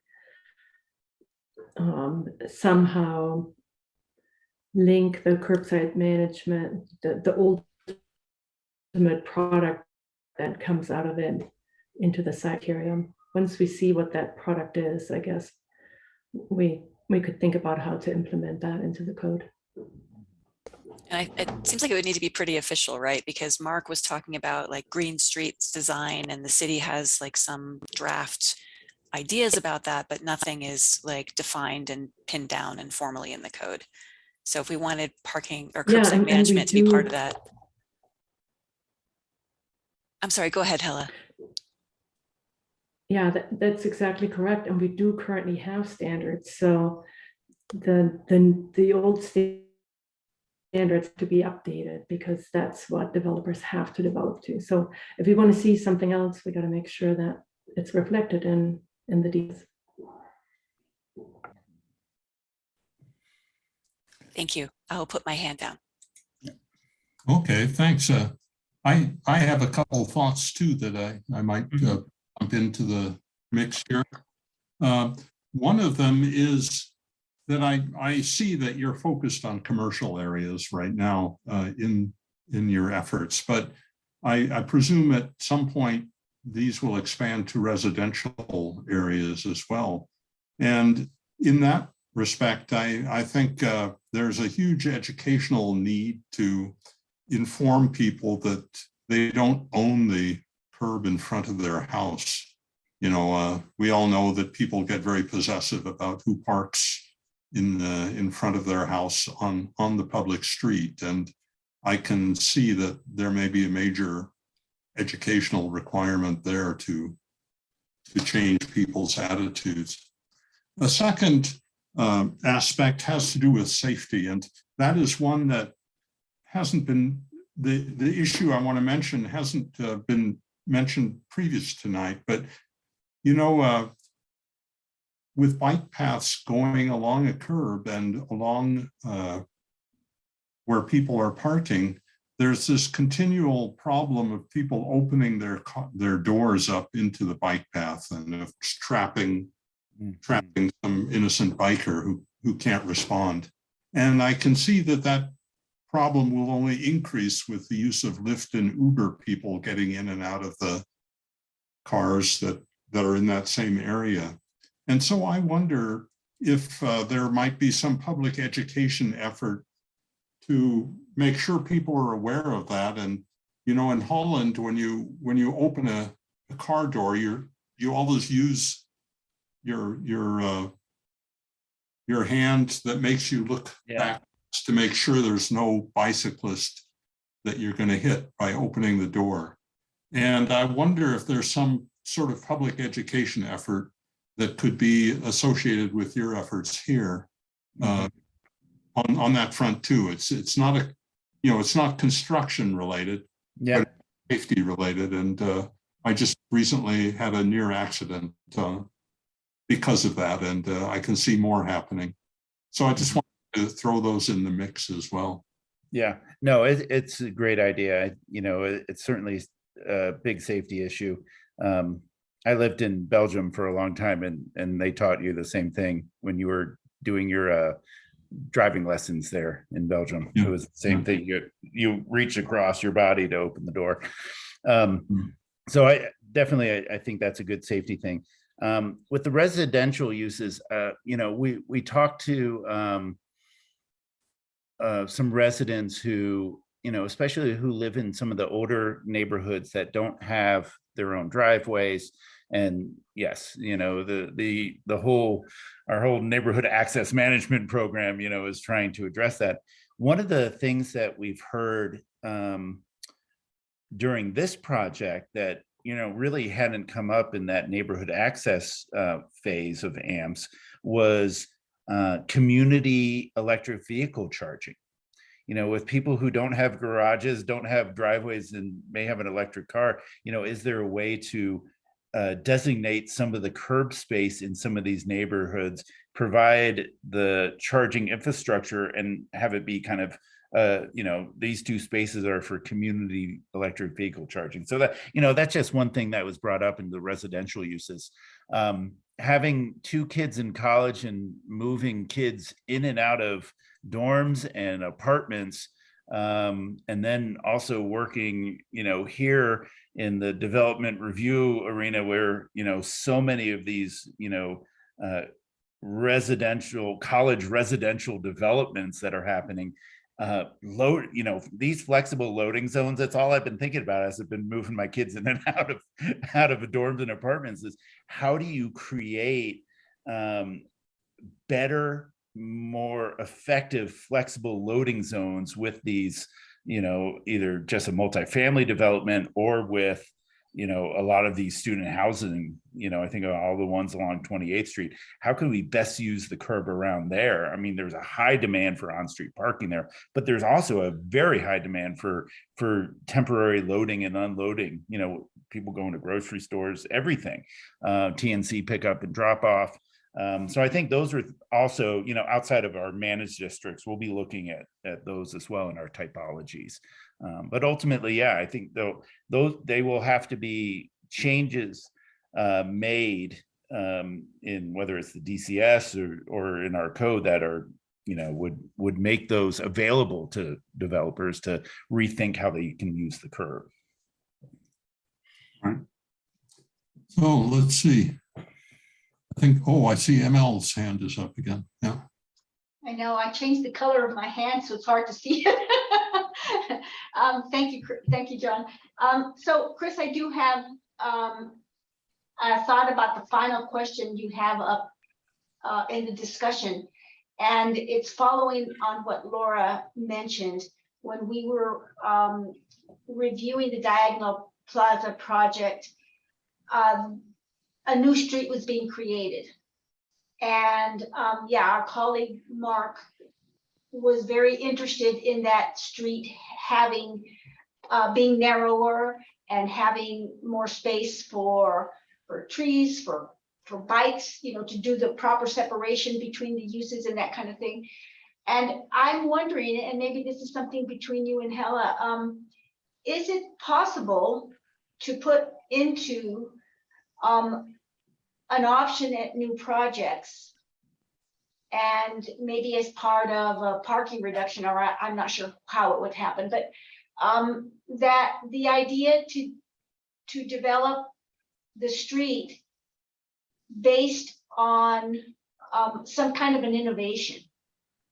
So it would be kind of like an innovation option for new street design in projects that could begin to account to the fact that we want to slow traffic down and we want to have maybe fewer lanes or just one lane or however it wants to be, but that it gives the project the opportunity to we talk about right sizing on a lot of things, to right size the street. And it seems to me like is an innovation option a way to do that without having to go through a whole code revision? It would just give people the option to innovate based on, we'd say X, Y, or Z, fewer cars, or more greenscape, however that works. But what do you? That would be, I think that would be useful in reviewing projects going forward, to give projects the flexibility in some manner. Yeah, I think the question of how much flexibility the city can provide, to me, that's more in the HELA and planning and development services range than my expertise. And Hella seems to have vanished, so I'll hold that thought. Let's get an innovation in streets. Yeah. Pathway. Oh, goody, here you are, I'm Helen. still here. Is there a way that we I could just get have my- innovation in new streets? Yeah, I mean, I think there's probably ways to do that. We'd have to think about it and what criteria would be when it would apply and so forth. But yeah, I think we could do something like that. Nice. Okay, so just, I guess, that's the answer to Chris's third question. Okay. No, Thank you. I mean, flexibility, I think is key, and especially, and that's what I think these flex zones, that's what they're designed to do, is that, this space can be used by a variety of different uses at different times of the day when you have different demands that you need to meet, and providing that opportunity. I think, the key thing is, though, that oftentimes that will come at the expense of on-street parking, which, in many places is, it's harder to get rid of, especially when someone's also asking for parking reduction on site, and so then it's like, okay, now how are you going to make this work? By really helping shift people's travel behavior. That's ultimately what it comes down to. How can you actually shift that travel behavior? Well, the cool thing about some of the projects we look at is that the potential that they're new streets. So we're not revising existing patterns. We're creating new patterns. And, I think that newness factor might benefit from the opportunity to innovate. I mean, why not? The street didn't exist before. Yep. But yeah. Okay, Laura? I'll add this quickly. So this conversation that ML and Chris and Hella are having makes me think about the TDM plans that we require of the applicants when they want a parking reduction. And as Mark always reminds us, and I'm sure he would remind us if he were here, those are based on some draft standards, those like package A, package B. So maybe in the revision of the TDM plan, or maybe as an addition to the TDM options, Chris, whatever you are learning from this curbside management project and your pilot projects could be incorporated in that next version of the TDM options. Yeah, no, totally. Maybe you're already going there. Yeah, totally agree with that. No, and I think as we update the parking code, and we look at an actual TDM ordinance, right now we don't have an ordinance for TDM. We work with developers to develop plans that we believe will mitigate the negative impacts of that development on the transportation system. And we have, a set of tools in the toolbox that we can use. But we only really have the developer, right? And so there's not a lot of, kind of traditional TDM that you can do, with a developer. You can do physical stuff, but so much of TDM, it's really about the travel behavior of the tenants that you're going to be working with, whether they're employees or residents. So that's why I think a TDM ordinance, which would allow us to, have a plan that has triggers and requirements and a monitoring process, that's where, we'll be able to say, well, these are the elements. Here's your much wider toolbox that you can use to mitigate the impacts and to help change travel behavior of the tenants once they are actually in the development. And that's really the key. Okay. Well, thank you, Chris. You got a pretty good discussion going there. Yeah, thank you. I always love visiting planning board. Let me just real quick, some next steps. So we do have a website for the project, accessforboulder.com. You can sign up for project updates. I do need to do some updates to that. The next ones will be publishing the existing conditions and best practices report. And then we'll also be providing summaries of those. They're very large, big technical documents. You can have access to those, but also we'll be doing some summaries. This has been a great discussion. We'll incorporate this input, and this will help, we'll be returning to you in different stages of this project. We foresee this going on at least for another year and a couple months. So we'll be returning to planning board. And I think the next stop will be, okay, here are actually the pilot projects we're doing. Here's where they're located. Here's where they're going to operate. Here's what we're going to measure. So that will be our next stop with you. Okay. All right. Very Thank you. interesting. Thank you. Have a great night. Yep, send you. Okay. Well, that was a matter from the planning director and staff. Are there any others? I think that it was brought to my attention that you guys, forgive me, I'm a little foggy. You guys, meaning you and Sarah, John and Sarah, may have want to discuss some retreat dates possibly, and bring someone in to discuss it, or to have a conversation about meeting management.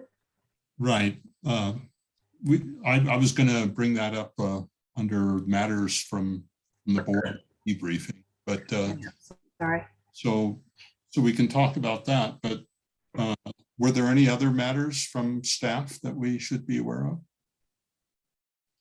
Except the sad news of Cindy's new position, which I presume all are aware of. Yes. Yep. One more meeting to go. All right. We better make that an occasion to remember. Okay. Emma, is there anything from city attorney? Nothing for me tonight. Okay. Well, then I can just mention that Sarah and I and Charles and David Gare had a little chat this afternoon with the objective of trying to figure out how we can make our meetings move ahead more smoothly and rapidly, I should say, given the number of late night sessions we've been having.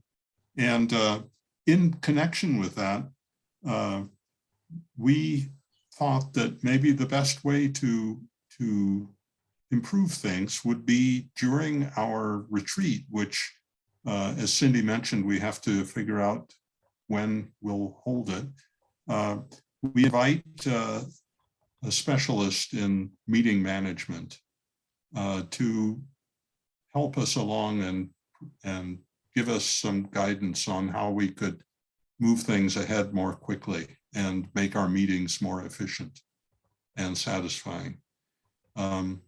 So they are coming with a couple names that Sarah and I will try and learn more about. And we think that a significant portion of our retreat should be devoted to that. So essentially improving our process. And be interesting to get your thoughts on that too. So we need to decide when to have our meeting, and if you all agree that that's a suitable thing to devote some of our precious retreat time to. I'd be interested in your thoughts. Laura? I think learning better meeting management is always a good topic, and I think would be a worthwhile endeavor. I would like to know what are the other topics that would traditionally be at a retreat. What are we trading off? Well, Sarah, anybody can say. I can say in the ones that I've been, we've always had a significant, a very good presentation from Hella talking about some of the legal considerations of that planning board has to take into account in how it does things and what it does and proceeds. And I personally think that that's very valuable. Sarah? I think if we can agree that we need to do some meeting management work and the legal work that then we'll know how much time we have left, and then we can have a discussion about what we might want to talk about there.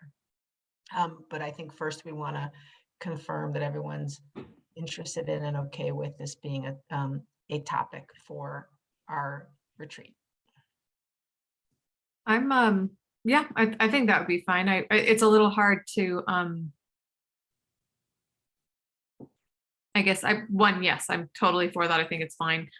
You always wonder, who the person's going to be and how in depth is their presentation going to be. There's going to be stuff that we kind of already know, and so I guess I would just add that I'm sure you will both be looking at who the folks are that are coming forward and what they would offer in the presentation and the length of their presentation. You'll be thoughtful about what the content is. But yeah, I think anything that helps us to run a better meeting, especially with this possible shift to Tuesdays, and I'll have something about that after we get through this topic, I think is great. And it respects each other's time, it respects staff time, and I think that's valuable. ML? I concur that we should spend some attention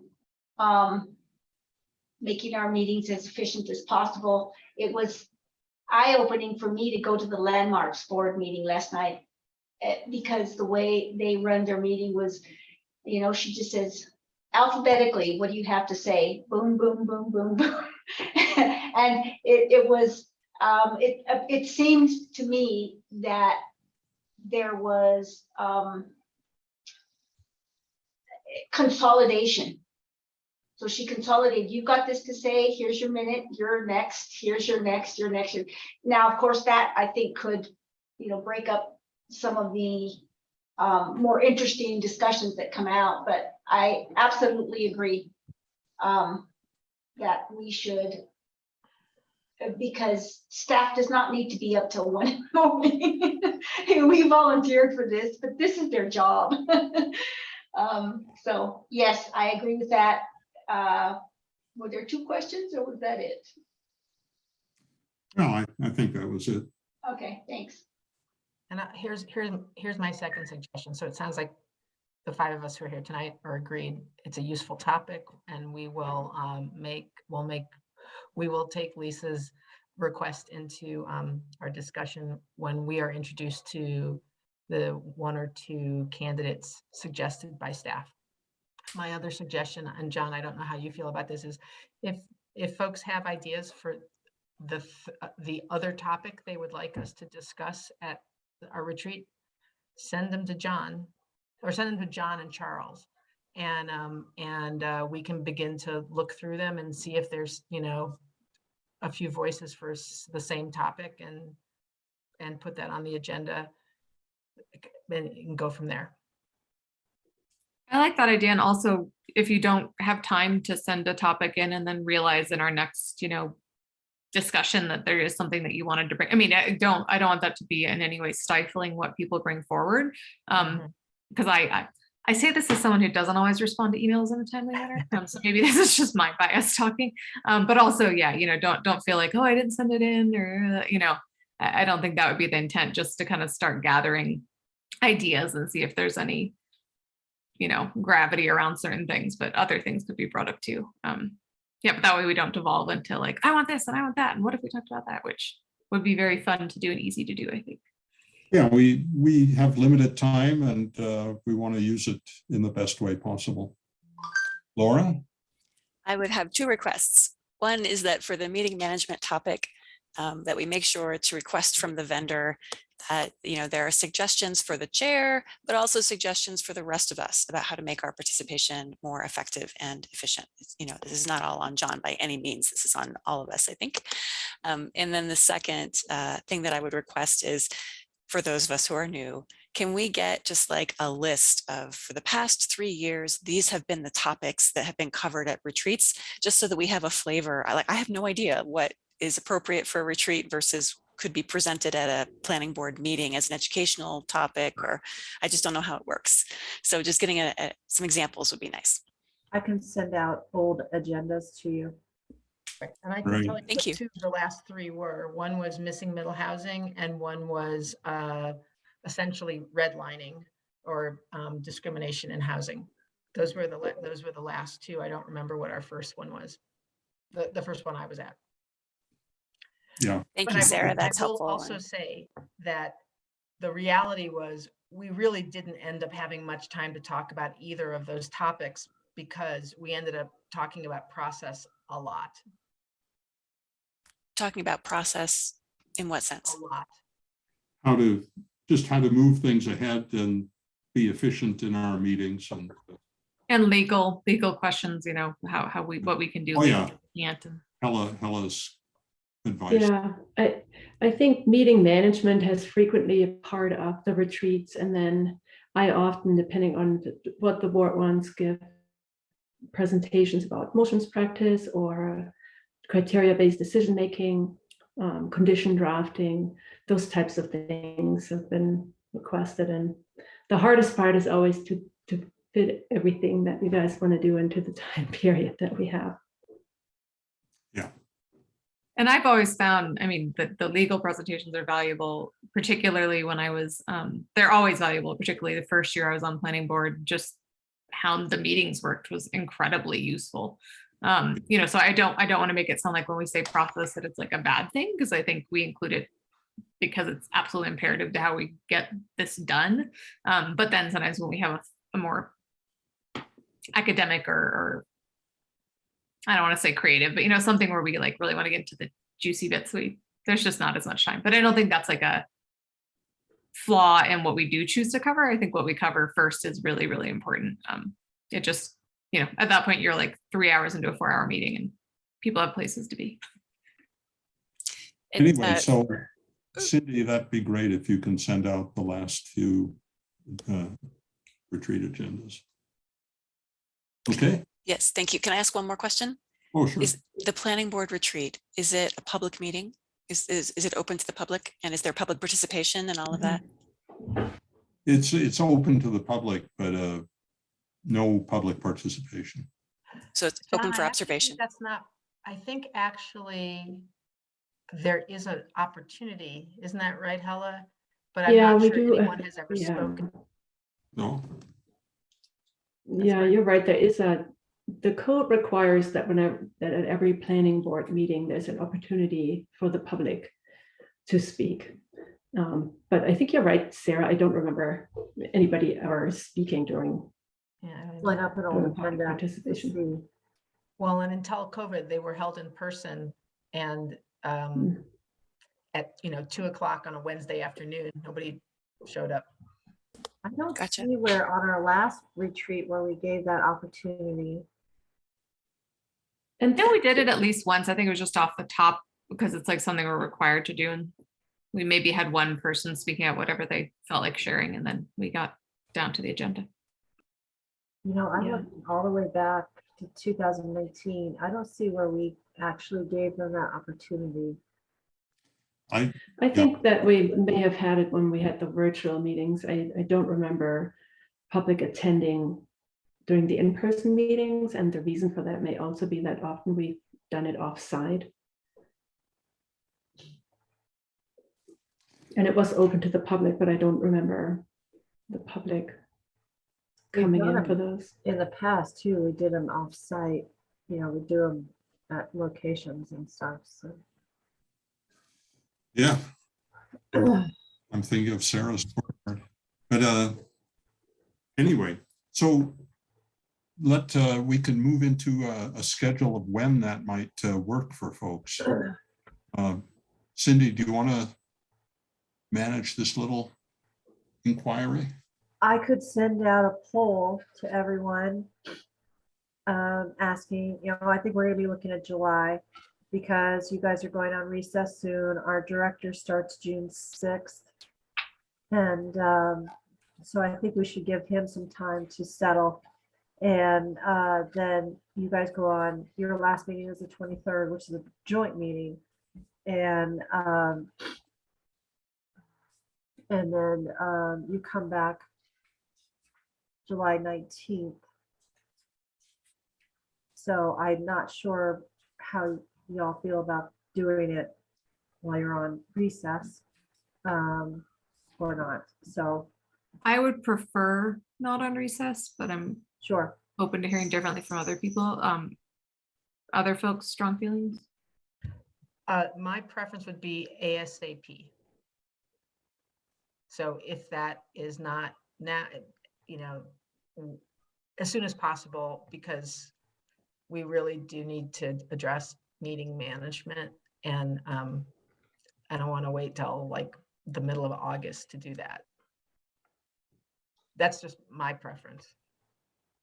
I did plan vacations in July thinking that we would be on recess. Okay. I understand that. We're going to be doing this online anyway, unless we get permission to do it in person outside somewhere, but we can figure out a time when people are all available.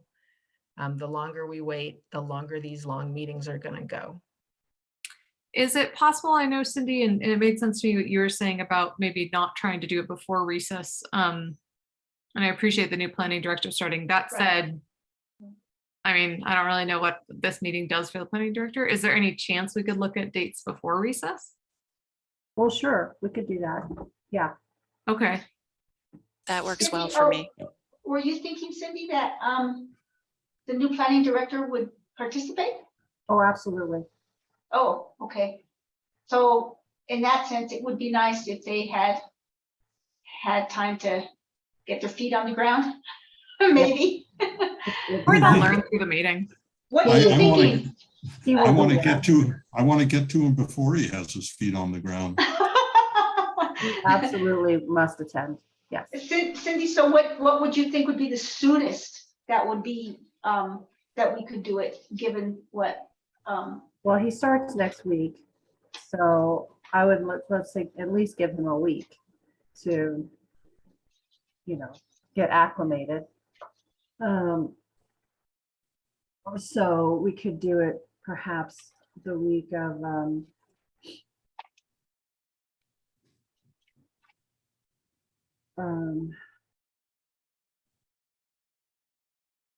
You don't have to know right now, Cindy. I feel like you're I don't tired. know. Exactly. Yeah. Yeah. Don't feel put on the spot. I think we have kind of three options. One would be, if possible, to do it before recess. Another would potentially be sometimes during recess, but we've got some folks who'd prefer not that. And then I think Sarah makes an excellent point that we may not want to push as far as late July or August. So. And are you all good with during the day? And plus we're missing 2 board members right now. Mm-hmm. So are you comfortable with, it would have to be, I would suggest during the day. It'll depend on the day, but pick sometimes that are good for the new planning director. Maybe that'll have to wait till he has started. Yes. Right. I think that all makes sense, but just see what's even feasible, because it might be nice to try to do it before recess. It might be necessary to ask about during recess, and people may come back and say, I'm so sorry, I'm not available. But, I think seeing how early we could possibly do it, send some times around. With the folks that let's are see what comes out. here, the folks that I have in front of me, how do you feel about the last week of June? Even though you're technically on recess, I'm just thinking about getting the availability of a consultant to come in about time management too. Right. Well, So Cindy, I had offered to send, oh, sorry. I need to know when the Sarah, when you're having some technical difficulties. go ahead. Okay, now you're clear. Now you're better. I'm turning up my microphone. How's that? Yeah, better. Okay. Sorry. It also says my internet is unstable. Uh-oh, Cindy, I you're think gone Bobby again. said, Sarah, try turning off your video.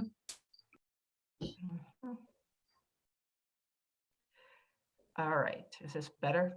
Yes. Okay. Cindy, I don't know if what you said was we have to know when the vendor is available, but we still have to know when the vendor's available. So,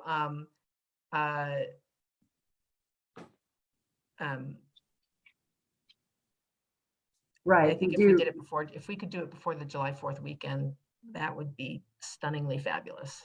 Okay, okay, so we'll shoot for that. And Laura, you were gonna say something. Yes, I'm sorry. Cindy, I had offered to send you a link to a tool called When is Good. It's whenisgood.net. I'll send that to you, but it is the easiest tool that I have found where people can just, you do like 9 to 5 on a particular day, or, 8 to 12 and 1 to 5, whatever hours you want. And people just paint over when they are available. And then the tool will compare that and tell you which slots work for, the most number of people. And so you can do that for us and the consultant and the planning director and find those time slots that work. Okay, great, thank you. Sure. It's the easiest thing. Okay. All right. Thank you, Cindy. Sorry to breathe heavily down your neck on this. It's all right. Okay, let's see. Were there any other issues that we can combine any issues and with a debriefing? How did the meeting go tonight? Well, I was just going to make a suggestion, and forgive me if this is something that's somewhere and I just am bad at finding it. But one thing I noticed when we had our joint meeting with City Council, and this may come up when you guys have, now I'm blanking on it, your agenda setting meetings, I'm forgetting what those are called, is it might be nice on the agenda itself to add about how much time we think each item is going to take. So just to have a sense of like, we think that, approving the minutes from last time is going to take somewhere from 1 to 5 minutes or something, or I don't know, make it up to 3. I've wanted to do that for years.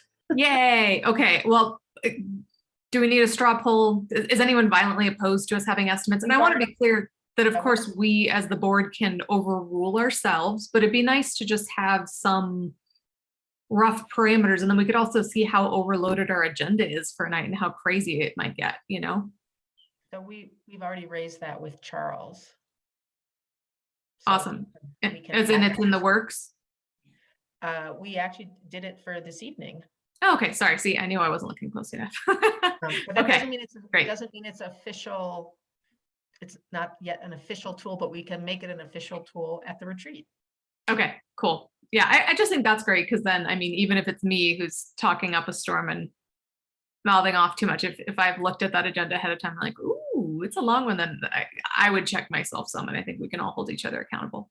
And then another thing I wanted to suggest, and we can talk about this more at the retreat as well, but as we design those agendas, except in incredible circumstances, I'd recommend that we try to design meetings and agendas that look like they should wrap by 10 o'clock, with the understanding they may roll over and push as late as perhaps 10:30.